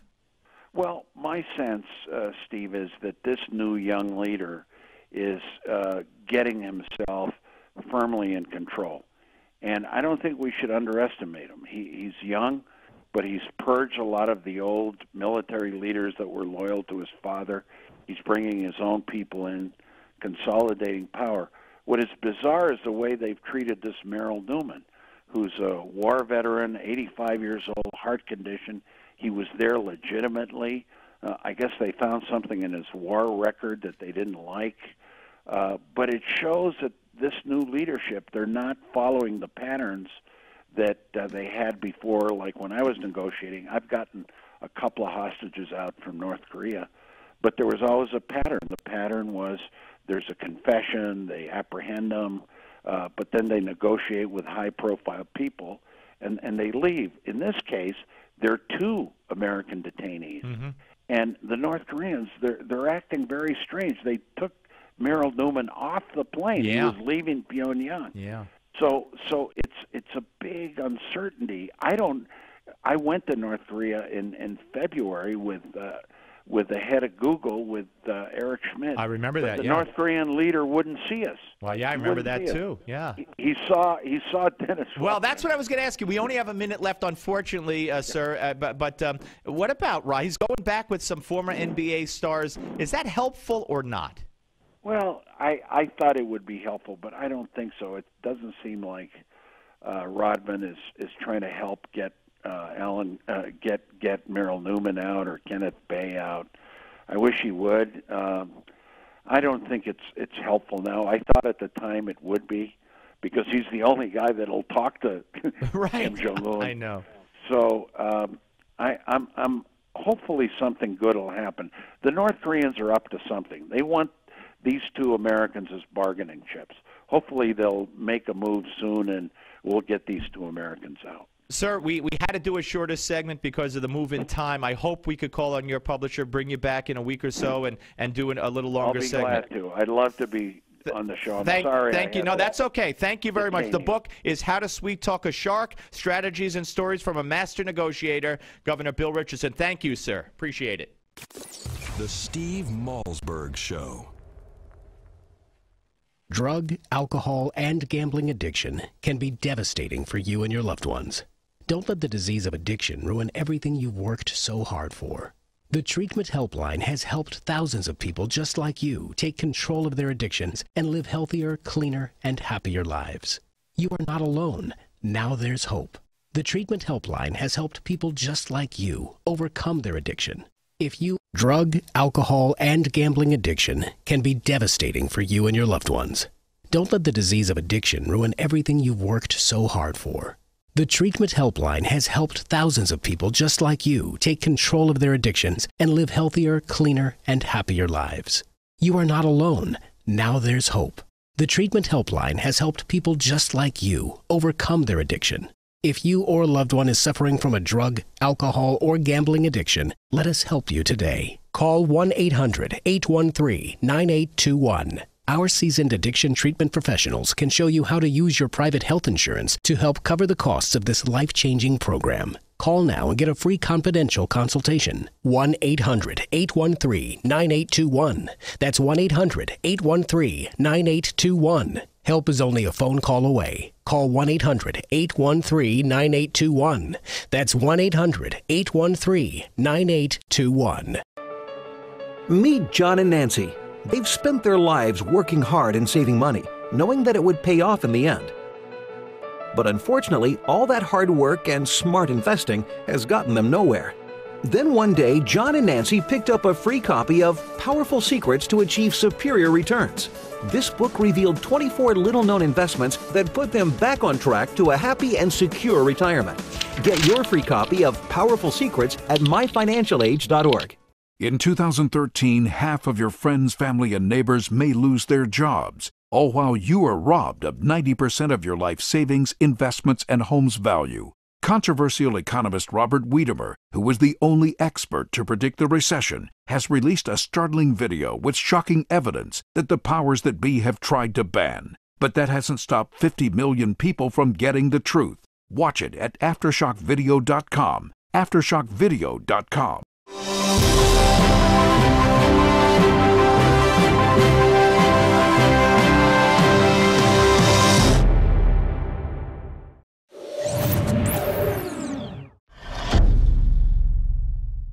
Hello and welcome to your Newsmax Now update. I'm John Bachman. Congress has less than 1 week to authorize the Undetectable Firearms Act, which requires all guns to have metal pieces in order to make sure that they show up on X-ray machines and in metal detectors. The law has been on the books since 1988, but some now say in Congress that it's out of date, so they are proposing changes.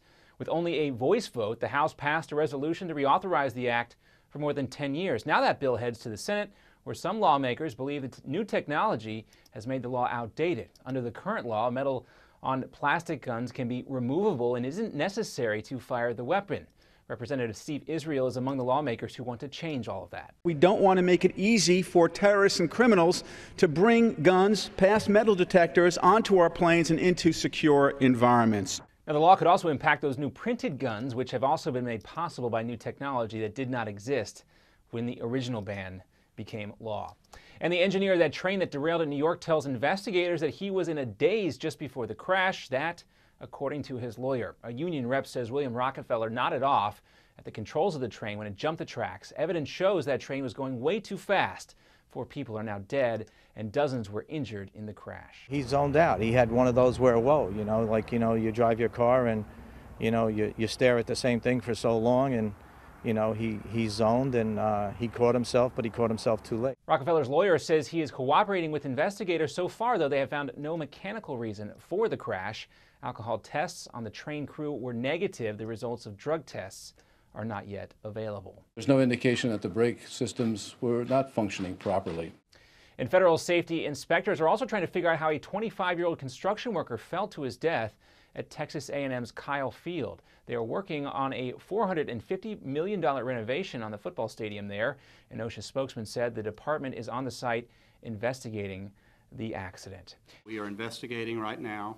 On site, we have UPD, Manhattan Vaughn, who's the main construction company, and OSHA. And 2 skydivers are dead after colliding in mid-air during a jump in Arizona. There are a large number of skydivers from all over the world in that location trying to set a new number of world records in skydiving.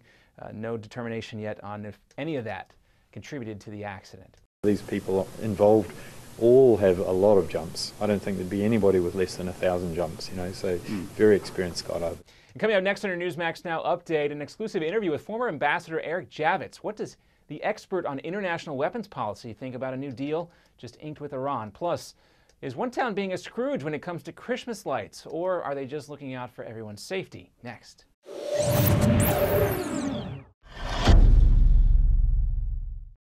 Larry works on the construction site when he's not held up with constipation.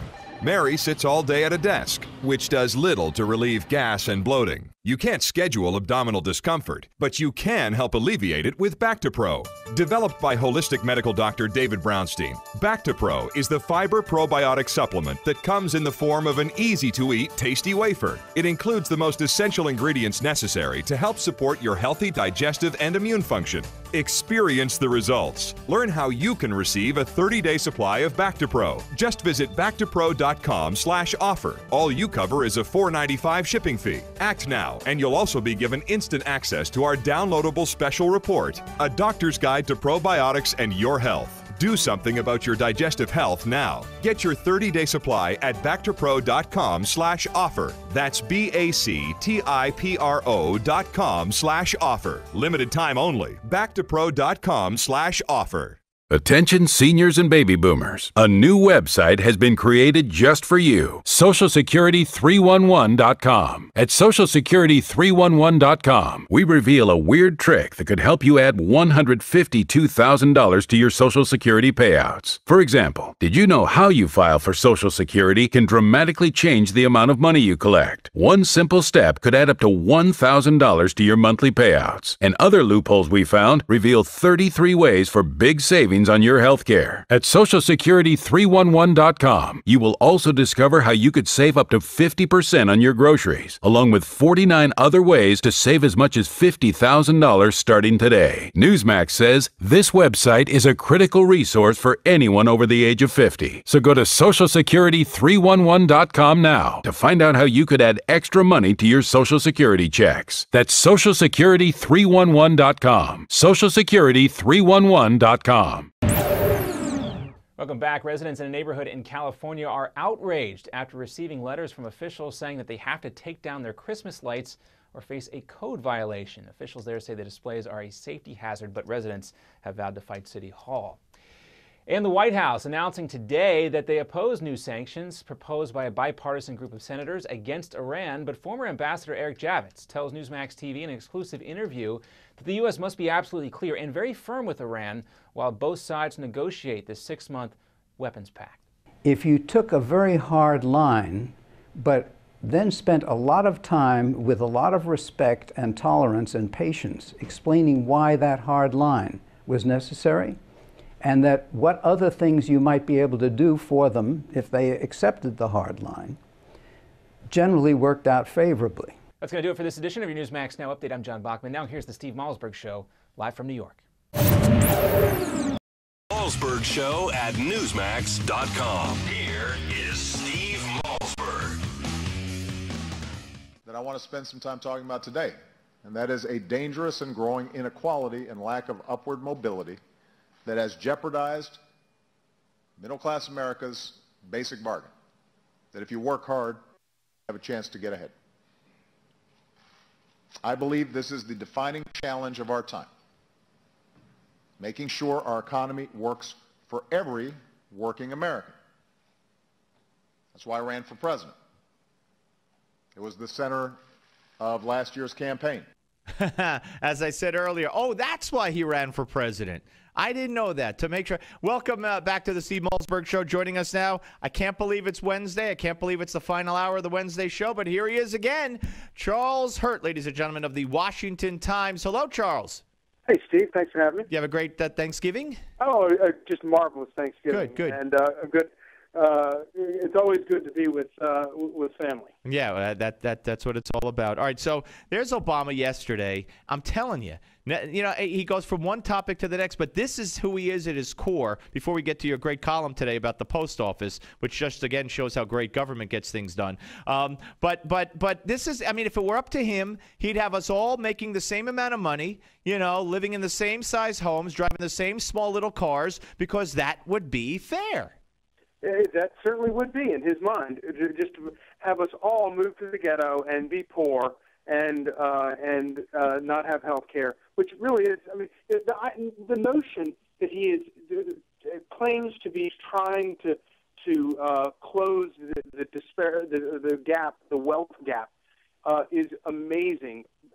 That he would even try to claim that, because of course what Obamacare does is actually it takes a lot of money away from young people, healthy people, and who are generally speaking have less money, and it gives that money to older, sicker people who already have a lot of money. So he's not doing anything to close the gap; he's widening the gap. And the idea, and I don't know whether I guess he is. It's possible that he's lying about it, and he just wants to continue to lie about it. But the other possibility, Steve, is that he really is so thoughtless and has spent so little time thinking about these very basic things that he doesn't even. The other side of the argument is maybe he does, and that's the goal. I mean, I'm not capable of getting my brain around somebody that would knowingly do that. But at the same time, he seems like a smart enough guy. I don't understand why he doesn't understand it. So it's evil or stupidity, either one. It's just mind-boggling. Yeah, no, I'm with you. All right, well, now, I don't think it was evil on the part of the post office, but stupidity, aha, reigns supreme. Let's talk about what you wrote at the Washington Times, WashingtonTimes.com today. Your great column about the Statue of Liberty postal stamp. Why don't you take us through this one? Or as Ricky Ricardo would say, start explaining. So these geniuses, they go out here and they're gonna commemorate the Statue of Liberty, and they print up a stamp, get a good picture of the Statue of Liberty, only to realize after they've printed the stamps, I think some 5 billion of them, that there's a slight problem. They're actually not commemorating the Statue of Liberty, the one in New York Harbor. That is one of the most important iconic images that represents freedom and everything that is great about America. Instead, it turns out that it was a picture of the knockoff schlocky replica of the Statue of Liberty that's on the Strip in Las Vegas. and then not only did they do this, but then when it was brought to their attention by stamp enthusiasts, who I think are called philatelists, if I'm not mistaken. I don't know if you're allowed to say that on TV. I really had to be very careful writing it down. So when it was brought to their attention, they said, "Oh, well, we don't really care. We like that anyway." So the stamp is actually commemorating the Vegas Strip. Now, of course, the artist that built that sculpted the knockoff Statue of Liberty is suing the post office for ripping him off. And if the history is any evidence, then it's very likely he will actually win this lawsuit because, of course, as I noted, the post office has admitted that they knew that they were using the wrong thing and didn't credit him and did not give him any royalties. And in their financial condition, any significant winnings in such a lawsuit could result in the closing down of the Postal Service. Oh, wouldn't that be awful? Then we would have to rely on things like companies, disastrous companies like FedEx and UPS to deliver all our mail. And you know what? You know what I love about FedEx and I love about UPS? They're so friendly. I just, you open the door and the guy walks up and he hands you the package and it's like, good day. The post office, they're so unfriendly. They're just what I can attest to is waiting in line and for the simplest thing, and there's 2-3 people in front of you, 4 in back of you, and there's 2 people or 3 people at the counter, but only one is working. Because the others are on break. I don't know what they are, but they make a point of being there at the counter, and the sign says next window, so you're doubly frustrated. Why are you so hateful? Why do you hate workers? Do you think they should be working while they're at the counter? It is just incredible. No, but this is insane. They might as well have used. You ever see in Times Square or places like that these people who dress as the Statue of Liberty? I mean the green, and they take pictures with people. They should have done that. Yeah, with one of those foam Lady Liberty hats, the foam spike. That would have been terrific. Hey, we're talking to Charles Hurt of the Washington Times here on the Steve Malzberg Show. Coming up will be Charles Payne, no relation to Charles Hurt, and then Congressman Tom Cole. But let me ask you this: Harry Reid, and you talk about chutzpah and a story that the media is ignoring. Of course, Harry Reid is giving his many of his top assistants a pass. They don't have to sign up for Obamacare. They don't have to go onto the new exchanges. Whereas no other congressional leader, not Boehner, not McConnell, not Pelosi. Now, Boehner and McConnell would have every right since they didn't vote for the thing. Yeah. But Harry Reid is giving some of his top staff a pass, an exemption. It is so incredible, and it is. I think it is evidence why Harry Reid has been so successful at politics in Washington.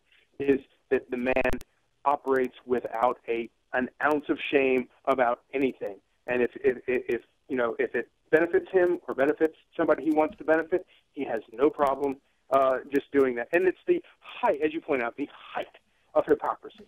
To do all that. I know, and I almost chuckled when you said it points out why he's so successful in politics, and then you described what he does. I mean, you're absolutely right, though, when they had that, when Dana Bash asked him about the National Institute of Health, and why don't you just take up the bill the House passed to fund for kids, if you could save one kid with cancer, and he said, why would I do that? I have people who are on leave now in my home state. Why would I save a kid with cancer? I mean, this guy knows, you're right, no shame. Yeah, and it's a real advantage. You know, obviously, in anything else, in a marriage, in a friendship, in any job where your trust is warranted, is treasured. This would be a liability. But he's found the one profession, this in boxing, where it's just complete shamelessness and thuggery is what it is. By the way, Charles, put this aside. I know who's going to replace Martin Bashir now that he's resigned from MSNBC. Oingo Obama. Now that he's been given the green light to stay in, I'm sure they're negotiating with him as we speak, and he'll be taking over for Martin Bashir next week. It'll be an improvement. Hey, always a pleasure. We'll speak to you next week, Charles. Thanks, Steve. Thank you. Charles Hurt, ladies and gentlemen, on the Steve Malzberg Show. I love talking to Charles. Got a great sense of humor. That's what makes it so pleasurable, plus smart. You know, it sounds like somebody else I know. Oh, yeah, me, Steve Malzberg Show, Newsmax TV and radio. The Steve Malzberg Show. Have you hit a brick wall with your weight loss? Does your weight management plan need an extra edge for success? If so, listen up. Metabio is the revolutionary weight loss breakthrough designed to help you reach your goal weight as part of your diet and exercise program. Metabio is the premium nutritional supplement power-packed with 5 high-quality ingredients. When used as part of a healthy lifestyle, each component is formulated. Have you hit a brick wall with your weight loss? Does your weight management plan need an extra edge for success? If so, listen up. Metabio is the revolutionary weight loss breakthrough designed to help you reach your goal weight as part of your diet and exercise program. Metabio is the premium nutritional supplement power-packed with 5 high-quality ingredients. When used as part of a healthy lifestyle, each component is formulated to help you reach your goals and maintain your optimal weight and wellness. It supports healthy metabolism and promotes fat loss. Now, learn how you can try a 30-day supply of Metabio. Just cover a $4.95 shipping fee. Visit themetabio.com/special. Act now and also receive instant access to our downloadable special report, a practical guide to healthy weight management. Try it now at themetabio.com/special. That's the metabio.com/special. While supplies last. themetabio.com/special. Hi, this is Mike Reagan. You need to watch out because thousands of new Obamacare rules are currently being implemented, and few know what the law says or does. Listen to what Senator Max Baucus, one of the authors of the Obamacare law, recently said. I tell you, I just see a huge train wreck coming down, and I don't see any results yet. I just see a huge train wreck. He's right. So protect yourself from this train wreck. Get the #1 bestseller, the Obamacare Survival Guide. Newsmax says it's the best guide to the new law. Join more than 500,000 Americans who have their copy. Get the Obamacare Survival Guide at bookstores everywhere, or get our special $4.95 offer and save $15 off the cover price by going now to Obamacare911.com. That's Obamacare911.com. That's Obamacare911.com. Drug, alcohol, and gambling addiction can be devastating for you and your loved ones. Don't let the disease of addiction ruin everything you've worked so hard for. The Treatment Helpline has helped thousands of people just like you take control of their addictions and live healthier, cleaner, and happier lives. You are not alone. Now there's hope. The Treatment Helpline has helped people just like you overcome their addiction. If you or a loved one is suffering from a drug, alcohol, or gambling addiction, let us help you today. Call 1-800-813-9821. Our seasoned addiction treatment professionals can show you how to use your private health insurance to help cover the costs of this life-changing program. Call now and get a free confidential consultation. 1-800-813-9821. That's 1-800-813-9821. Help is only a phone call away. Call 1-800-813-9821.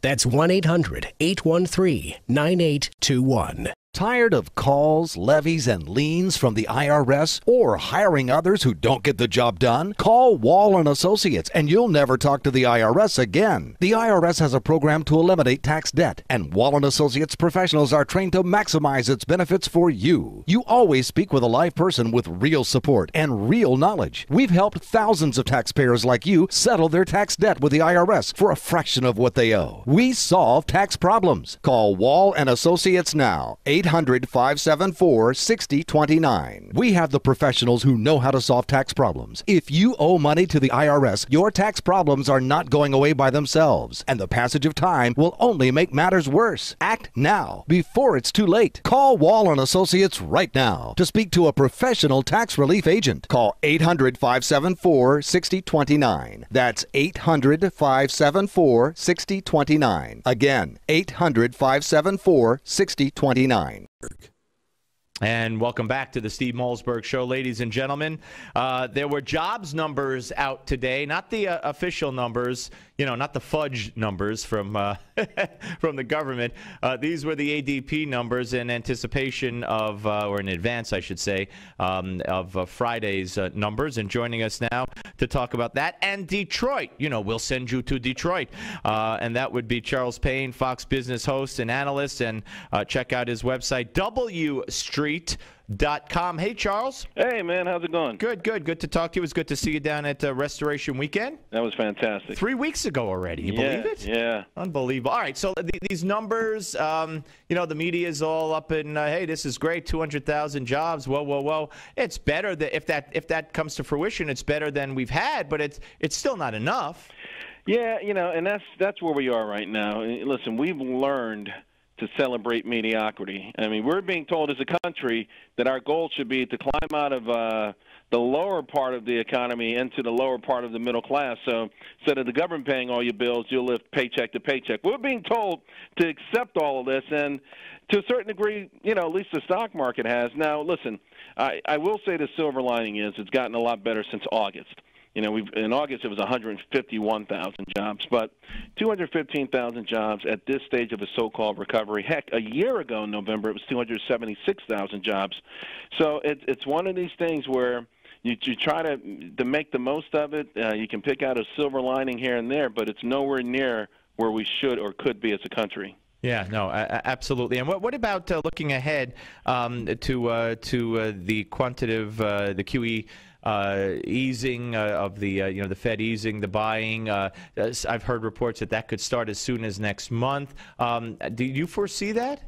It's kind of hard for me to see them making a major shift like that just months ahead of a new chairman coming in. It's sort of it will definitely roil the market, and it would sort of establish a pattern for the Fed. In other words, okay, it's time to start taking away accommodation, and maybe that's not on their plate. Maybe it's not on the playbook of Janet Yellen, who's going to be the new chairman. So, we had maybe 300,000 jobs with the official number coming out Friday.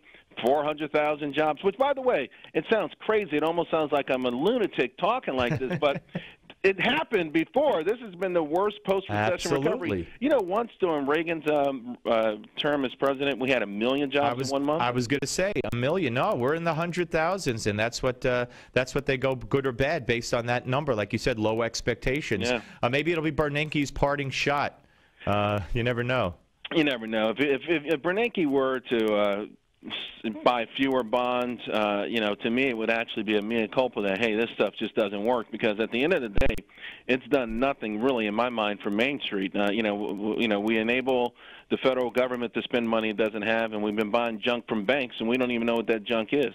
All right, let's go to Detroit. Speaking of junk, this is a city, my God, where police response time is 50-something minutes, where a good percentage, or more than half, I think, of the traffic lights don't work. I mean, you go down the list. I don't know how anybody could live there. And having said that, a judge upheld the bankruptcy filing of the city, $18 billion, I think. What does this mean, and who's going to get stuck the most? Well, first of all, I think it was the best decision possible for Detroit. I mean, if you live there, if you're enduring all of this, and you want to be a true trooper, if you think the city can turn around, if you really believe in it. At one point, Detroit was called the Paris of the West, West America. It was just absolutely amazing, and of course, as the town you just described, not having to pay those lavish pension promises frees up this city to start new, and it will start to attract businesses, and it's not going to be something that happens overnight. But I can tell you right now, the Chinese are already in there buying, hand over fist. They bought about $10 million worth of real estate just in the last few months alone. So it's good news. It's also good news for other places where the same situation may have occurred. Listen, there's no doubt that there are people who retired there who made promises were made to them. By the same token, there's no doubt that there was this relationship between powerful unions and politicians. The unions voted in the politicians made the promises more lavish. The unions voted them back in the politicians. They had this sort of virtuous cycle amongst themselves, ignoring everything else around them, obviously to the peril of that city. Yeah. I want you to hear what the president had to say earlier today, because he never stops. Here's what it was. I want to spend some time talking about today, and that is a dangerous and growing inequality and lack of upward mobility that has jeopardized middle-class America's basic bargain, that if you work hard, you have a chance to get ahead. I believe this is the defining challenge of our time, making sure our economy works for every working American. That's why I ran for president. It was the center of last year's campaign. Oh, is that why he ran for president? Barack Obama, I have no doubt, if he had his druthers, would like everybody to make the same amount of money, except, of course, athletes and movie stars. Yeah. It's so funny. He didn't make this speech a week ago when he was in Hollywood raising money. You talk about something skewing the top 1%, okay?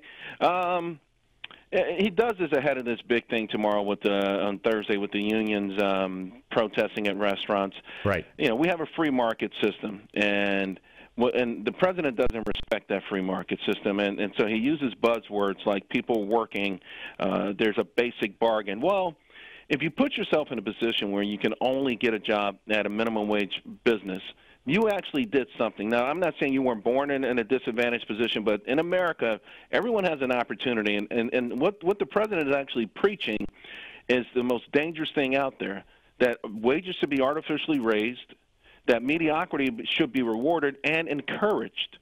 So if you're the kid who's taken honors classes, or if you're the kid who's got to work your way through college, what's the incentive if the kid who dropped out can make $15 an hour, and I go through all of this, and I start off at $20 an hour, at $18 an hour. And you know what? Incentivize the entire country. Charles, as you know, the most scary part of that for you and me is we both have children, and that's very scary. I thank you for your time, right, sir. We'll watch on Fox Business, and of course the website wstreet.com. Charles Payne, ladies and gentlemen. All right, folks, we're coming back. We're not going away. I mean, we're going away, but we're coming back.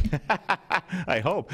Steve Malzberg Show right here on Newsmax TV and, of course, radio. The Steve Malzberg Show. Do you have trouble remembering things you've known for years? Do you want to maintain your mental edge, support your memory, focus, and attention? After extensive research, Dr. Russell Blaylock discovered 4 essential nutrients that help sustain optimal brain function. Dr. Russell Blaylock then personally formulated Crescio, the dietary supplement containing these 4 brain boosters. Do you have trouble remembering things you've known for years? Do you want to maintain your mental edge, support your memory, focus, and attention? After extensive research, Dr. Russell Blaylock discovered 4 essential nutrients that help sustain optimal brain function. Dr. Russell Blaylock then personally formulated Crescio, the dietary supplement containing these 4 brain boosters that promote brain cognitive health, improve learning and retention. Crescio supports brain circulation and provides antioxidant protection. And now you can receive a 30-day supply of Crescio. All you pay is a $4.95 shipping fee. Visit Crescio.com/special. Act now, and you'll also be given instant access to our downloadable special report, Nature's Brain Boosters, Essential Nutrients for Peak Mental Performance. Give your brain the healthy support it needs. Learn how you can receive your 30-day supply at Crescio.com/special. That's CRESCEO.com/special. Crescio.com/special. Meet John and Nancy. Like many people, John and Nancy have spent their whole lives working hard, saving their money and investing wisely, knowing that it would pay off in the end. But the reality is, today's world is not the same as it was. John and Nancy's stocks have taken them on a serious roller coaster ride, and it's all but destroyed their retirement funds. Their house is not even close to being worth what they paid, and to boot, their middle-class paychecks no longer cover their costs. All that hard work and smart investing has gotten them nowhere. In fact, they are no longer thinking about when they will retire, they're wondering if they'll retire. Then one day, John and Nancy heard about a man named Tom Hutchison, a veteran of Wall Street for over 2 decades. Tom noticed that the wealthy invested differently than normal people, and their methods seemed to be a secret they didn't want to share. So Tom left his job, compiled the strategies, and published them in the controversial book, Powerful Secrets to Achieve Superior Returns. John and Nancy immediately picked up a copy, began investing, and never looked back. Thanks to Powerful Secrets, John and Nancy now have investments that pay up to 20% a year.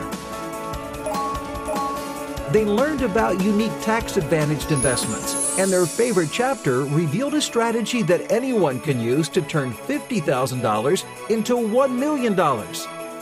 Now, John and Nancy have control of their financial future in this new reality, and they have peace of mind about their investments that they never had before. Best of all, they are back on track to a secure retirement.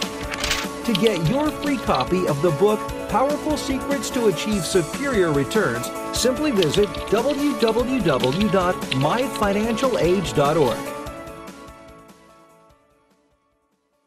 Don't complain about your cable bill going up and up and up. Do something about it. Grab a pencil and jot down this special number, 1-855-625-MY-TV. The more cable TV rates go up, the better digital satellite TV looks. So cancel the cable and get more of your favorite channels in 100% digital quality for less money. Call 1-855-625-MY-TV. Right now to sign up for packages starting as low as $19.99, and there's no equipment to buy. You get free HD TV upgrade, a free DVR upgrade, and free professional installation. You control what you watch when you watch it. Record your favorite shows, pause and rewind live TV, even skip the commercials. Watch local channels too. At just $19.99, what are you waiting for? Pull out your major credit or debit card. Call 1-855-625-MY-TV. 1-855-625-MY-TV. Cancel the cable, cut costs, and get more. 1-855-625-MY-TV. 1-855-625-MY-TV.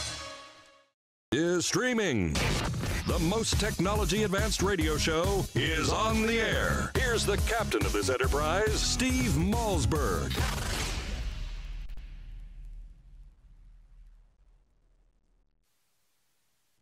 And welcome back to the Steve Malzberg Show, ladies and gentlemen. And joining us right now is Oklahoma Congressman Tom Cole, Majority Whip in the House of Representatives. Congressman, welcome aboard the Steve Malzberg Show, sir. Hey, Steve, great to be with you. Well, great to have you. Let's start with the obvious. And I saw you on CNN earlier today, and you know, you really have to drum into the heads of these people that do the interviews as you did. To them, it's all about, could the website be fixed? Can Obama, turn people's belief in him around?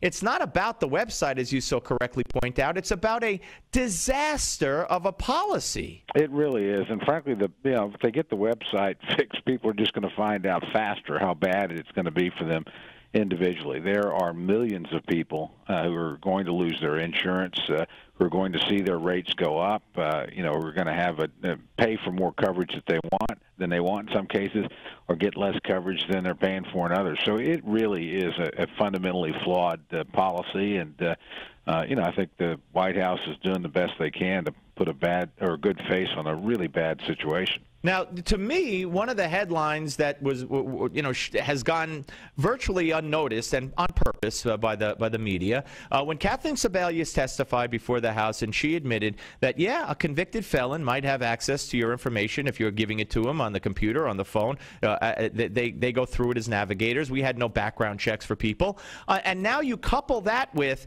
4 security experts who a few weeks ago testified also before the House, I forget which committee, and when asked, is the website secure, you heard 4 words from 4 different people: no, no, no, no. And now comes a story yesterday where you guys had a hacker testifying that the security of Obamacare website is almost non-existent. Yeah, it's almost comical, if it wasn't so serious, about how many flaws there are and how many mistakes have been made, how many hundreds of millions of dollars. We've spent close to $500 million developing this website up to the point of launch. Goodness knows how much they've spent trying to fix it in the last 6 or 8 weeks. So it just is an unfolding debacle, and it's never ending. I was talking to one of my Republican colleagues today, and he said, I knew we were right when we were making our argument against this in 2009 and 10, but I didn't know how spectacularly right we were. This is really bad policy for the American people. A Harvard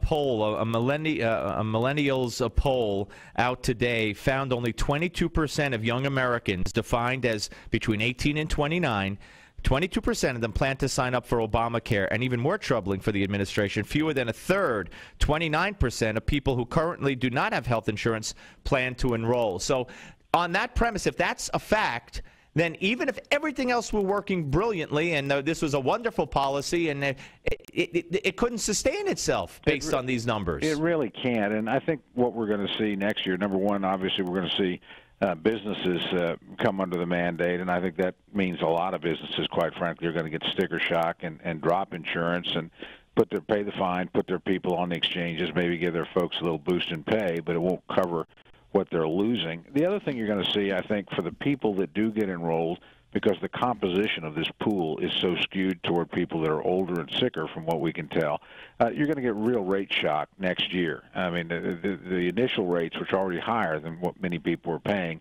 are going to go up yet again. So, again, I don't see a way out of this mess for the president. And frankly, for a lot of Democrats who voted for it, who made the exact same promises that the president made, he's never going to have to run again. But most of them are, and I think they're going to be held accountable at the polls. We're talking to Congressman Tom Cole, a Republican from Oklahoma. He's the majority whip of the House here on the Steve Malzberg Show. So where are we going to be? I mean, I keep hearing Debbie Wasserman Schultz and some others talk about how Democrats are going to run on Obamacare. And here's the thing, Congressman, their argument, and even, of course, when the media gets someone like you on, usually they'll say, well, where's your plan? They weren't hostile to you today, I don't think. Where's your plan? What's your solution? Nothing? I don't know, maybe the strategy is stand back and let this debacle unfold, which I'm fine with, but what would it hurt if you guys came up with, a 1 or 2 page plan that you could show to the American public and hold it in contrast to the 1,800 pages, which ruins our lives, and say, here's our plan, take some of the good points from the plan that's already been passed, like people want to keep their kids on insurance till they're 200 years old, give it to them, and say, here is our plan, instead of letting these leftists in the House, in the Senate, and in the media continually say Republicans have, and the president yesterday, Republicans have no plan. I know it's not true, but could you pass something, or are you against passing something right now? No, I'm not against passing something. I actually agree very much with the point that you're making. The Republican Study Committee, I think, has the most comprehensive Republican alternative, and it's got over 110 co-sponsors in the House now. It's a very, solid, thoughtful, plan based on really sound conservative principles. Tom Price has a very good alternative plan. He's a physician from Georgia and one of our leading thinkers on health care. There's actually over 200 Republican-sponsored pieces of legislation that deal with health care. But I think the point you make is a really important one. Actually putting one on the House floor and passing it, I think would be an enormously smart thing for us to do and say, well, if you don't like how this thing is working, and we know most Americans don't, here's our alternative. We're not going to be able to get it through the Senate. The president's certainly not going to sign it. Right. But we want you to know what it is. Right. And we should do that. We should take that argument away from them. Yeah, just to shut them up, because that's their only talking point. Now, let me ask you this. One thing I would like to talk to you about besides immigration. Well, let's say immigration first, and that is, John Boehner signaled his willingness in the eyes of many to consider an amnesty bill. He hired a longtime policy aide who has advocated legitimizing undocumented immigrants. Eric Cantor is talking about, the KIDS Act or the DREAM Act. Paul Ryan says we're going to do this. Now, you're not going to take up the Senate bill, but a lot of people are concerned on the right in conservative circles that, and there's a report that Boehner is waiting until after candidates could register to run for House seats. So, in other words, he's trying to pull, according to the report, pull the wool over the eyes of people, thinking he's not going to go tough on immigration or hard for immigration reform until after Tea Party candidates could register against incumbents, and then once they don't register, then he'll unleash it. So is that report true in your view, being that you're in leadership? And where are we on immigration? No, I don't think it is true. I don't think the Speaker would do that. Frankly, he's a pretty stand-up guy, whether you agree with him or don't on a given point. And remember, filing is different in every state. So we have people filing as late as July, and we're certainly not going to be passing, I think, anything that controversial and that important between July and Election Day. It just won't happen. I think what the Speaker has suggested is that he wants a step-by-step, piecemeal approach, border security, no amnesty. I mean, amnesty, honestly, not only do I not favor, I'll just tell you politically, couldn't pass the House, and there's no proposal out there that actually embraces amnesty. Now, you might not agree with what they require in terms of background checks, fines, going to the end of the line, waiting 13 years, all that sort of thing. But again, I don't think there's ever any entertainment of amnesty. And there are some smart things that we ought to look at. Seasonal labor that comes into the country to work legitimately for agricultural purposes and leaves. We ought to look at requiring E-Verify, which 40% of the country people that come into the country that are illegal, actually come in legally, and then they just simply don't go home when they're supposed to. So having ways to know that everybody that's applying for a job is indeed a legal citizen, that makes a lot of sense. Obviously enhance border security. We simply don't have control of our own borders at this point. So I think those are the kinds of things that Boehner envisions, and it's something that's dramatically different than what was passed in the Senate. And with all due respect to those folks, remember, only a minority of Republican senators voted for that bill. Over 30, I think, something like that, voted no. So you're not going to get a Republican House to pass something that only a minority of Republican senators support. So this is not a message that the hiring of Rebecca Talent, who's advocated liberal immigration reform. You don't read anything into that. I really don't. Now, to be fair, I don't know the lady, okay. So I don't want to emphasize my knowledge here, but I don't think so. I think the House is.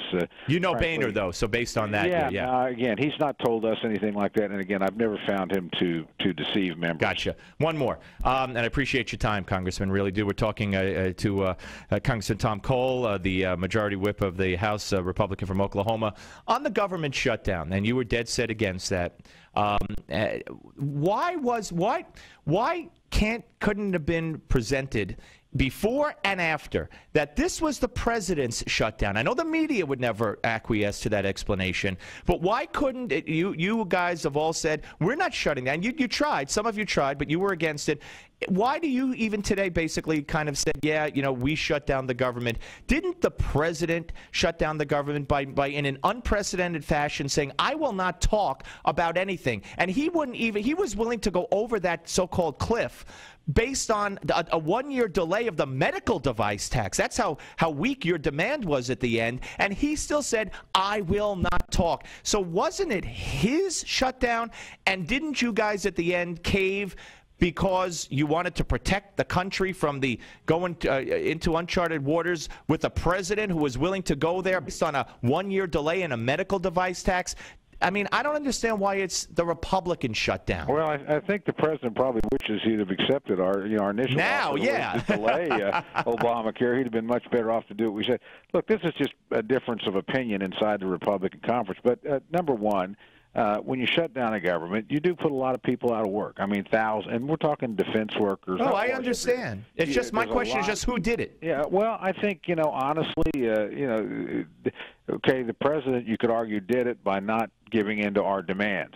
But, we couldn't get our demands even to his desk. I mean, we couldn't get them past the United States Senate. So legislatively, we had the ability to keep the government open. We let it run out of money, basically spending authority. And that was a political decision on our part. I never thought it was going to work. It's never worked in the past, and it's a tactic that just is not appropriate to achieve the end. I'm all in agreement with the end, but and it hurt us. We were having a very good summer in a sense politically. I mean, not good for the country, but the president had the IRS scandal. He had Benghazi. He had the Syrian. All those phony scandals, Congressman. Yeah. Well, fortunately, there needs to be some people in jail over those things. Yeah, and there will be. But which one you think specifically there might be people in jail? Extraordinarily serious. And then I think Benghazi. Anytime you're talking about losing the lives of Americans and the government being dishonest about what happened. But you think the IRS scandal will result in people in jail? Yeah, I think it's certainly possible, because I'm not sure people have been honest. But we'll see. We'll see where things go. I don't want to, again, get out ahead of myself. How about one more? We got a minute. We got less than a minute. How about a special, a select committee on Benghazi? I'm very much in favor of that. Why won't Boehner do it? Well, I think his argument is that, hey, the normal committees have actually done a pretty good job, and they have. But I think the focus, Frank Wolf has got legislation to do this. I'm a co-sponsor of that legislation, and again, there's competing jurisdictions here. Right. And I get that, and you have to hire extra staff, and it sort of can cause you a problem. But I think the scandal rises to such a level that it ought to get the attention of a special committee and the complete focus of it. Gotcha. And I think we have a much better chance of getting the truth, and I think we know a lot of the truth now. Congressman, and educating the American people about it. And that's the main thing. Congressman, thank you so much for being generous with your time. I hope you'll come back. Hey, Steve, certainly will. Thank you very much. My pleasure. Congressman Tom Cole, ladies and gentlemen, Republican from Oklahoma, on the Steve Malzberg Show. Lots in there. Newsmax TV and radio. The Steve Malzberg Show. Drug, alcohol, and gambling addiction can be devastating for you and your loved ones. Don't let the disease of addiction ruin everything you've worked so hard for. The Treatment Helpline has helped thousands of people just like you take control of their addictions and live healthier, cleaner, and happier lives. You are not alone. Now the drug, alcohol, and gambling addiction can be devastating for you and your loved ones. Don't let the disease of addiction ruin everything you've worked so hard for. The Treatment Helpline has helped thousands of people just like you take control of their addictions and live healthier, cleaner, and happier lives. You are not alone. Now there's hope. The Treatment Helpline has helped people just like you overcome their addiction. If you or a loved one is suffering from a drug, alcohol, or gambling addiction, let us help you today. Call 1-800-813-9821. Our seasoned addiction treatment professionals can show you how to use your private health insurance to help cover the costs of this life-changing program. Call now and get a free confidential consultation. 1-800-813-9821. That's 1-800-813-9821. Help is only a phone call away. Call 1-800-813-9821. That's 1-800-813-9821.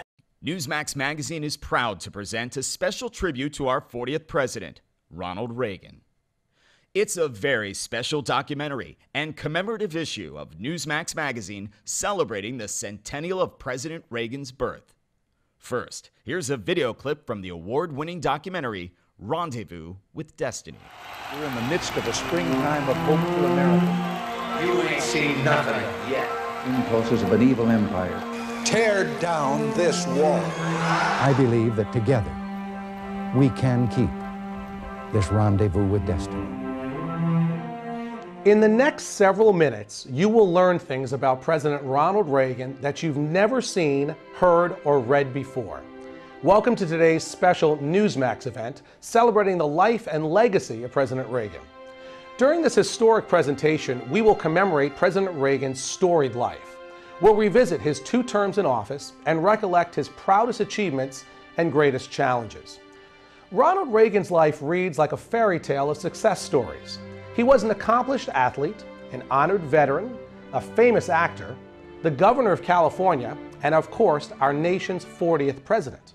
He called himself a citizen politician and only entered politics when he warned government was gaining too much power. By then he was age 54, with a successful career behind him. Twice elected President of the United States, Ronald Wilson Reagan was a contradiction to some. Once a Democrat, then a Republican. A champion of smaller government whose own government grew. A fiscal conservative who failed to balance the budget. His critics mistook his affability for weakness, but behind the smile and the charm existed an extraordinary leader with unique skills and bold and revolutionary ideas. We only had time to share just a few of the top defining moments in Ronald Reagan's presidency, but you'll get to see them all in Rendezvous with Destiny.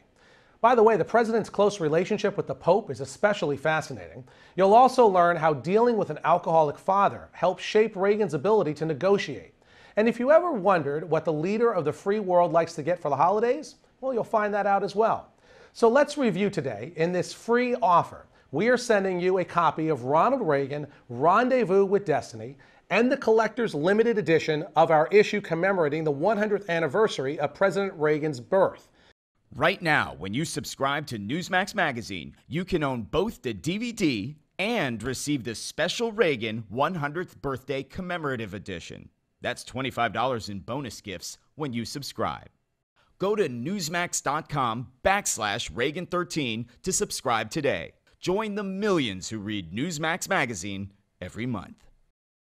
If your prostate is giving you problems and your doc says it's just part of getting older, be wary. Renowned physician and author Dr. David Brownstein thinks this is baloney. He's discovered a link between aging and prostate health and believes prostate concerns do not have to be an inevitable part of aging. That's why he created Prostate Revive. Hi, I'm Dr. David Brownstein. I personally formulated Prostate Revive to include the most essential natural ingredients available to help promote a healthy prostate gland and optimal urinary function. The producers of Dr. Brownstein's Prostate Revive are so thrilled with the positive feedback from satisfied customers that for a limited time, they are willing to send you your first month's supply free. Plus, call now and you'll also receive Dr. Brownstein's special report, A Doctor's Guide to a Healthy Prostate. For details on getting your free bottle, call 1-800-596-REVIVE. That's 1-800-596-REVIVE. Take control with Prostate Revive. Call now while supplies last to claim your risk-free bottle at 1-800-596-REVIVE. 1-877-639-7629. Here is Steve Malzberg. All right, ladies and gentlemen, welcome back. Final segment of today's Steve Malzberg Show. Tomorrow, Tony Perkins of the Family Research Council will be here, and Reince Priebus will be here, the head of the RNC. We're very happy to announce, and a cast of thousands. So tune in tomorrow, 3 to 6 Eastern, on the Steve Malzberg Show. Okay, there is a push out there now to ease the 30-year-old blanket restriction or ban on blood donations from gay and bisexual men. And a federal panel is going to hear results of the latest research on this. Joining us now, by the way, the findings will be released, and growing pressure from politicians and advocates, including college students, to change the policy may have an effect. Joining us now is Evan Hurst, a gay activist from Truth Wins Out. Hello, Evan. How are you?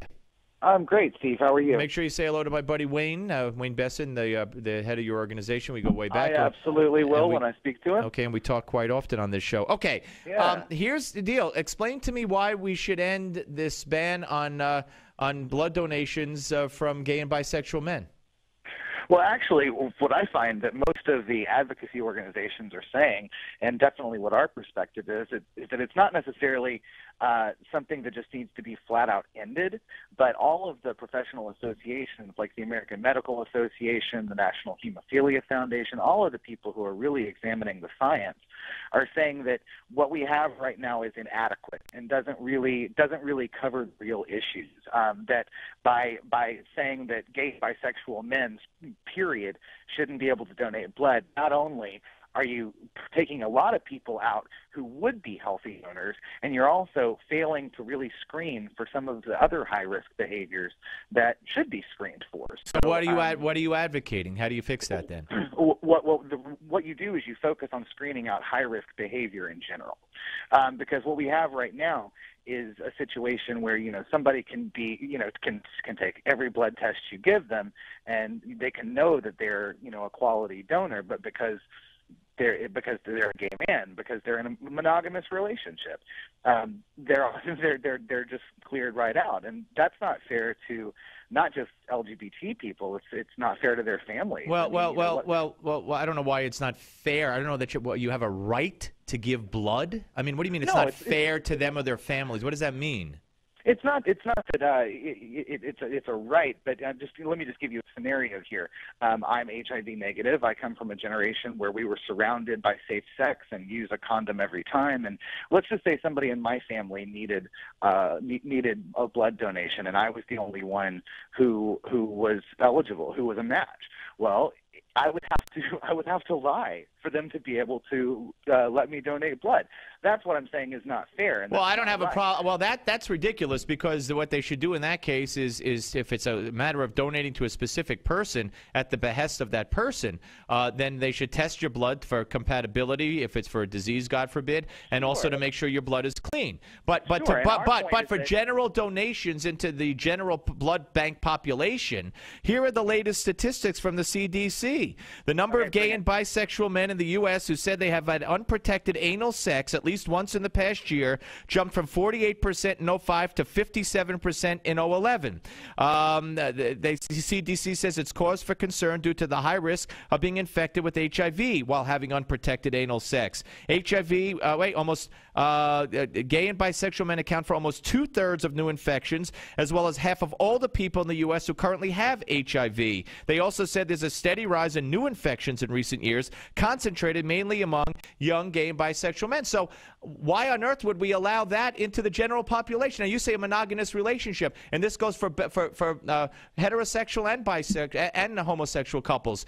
You may be monogamous, and you may think your partner's monogamous, but you don't have any guarantee that your partner didn't have an affair the day before or the week before or the month before. You can't swear to that on your life or be sure. So you could have slept with them and then give blood, think you're in a monogamous relationship, and if he had anal sex, there's a chance you might have I mean, this is ridiculous. We're even talking about this. Well, can I jump in real fast? Yeah, sure. You were talking about high-risk behaviors that have nothing to do with, first of all, the average blood donor. Just think about for a second. Really? How do you know what the average blood donor does? What are you talking about? Think about who donates blood. It's usually people who are responsible, who know that they're healthy. Those are the people who go to the Red Cross to actually donate blood.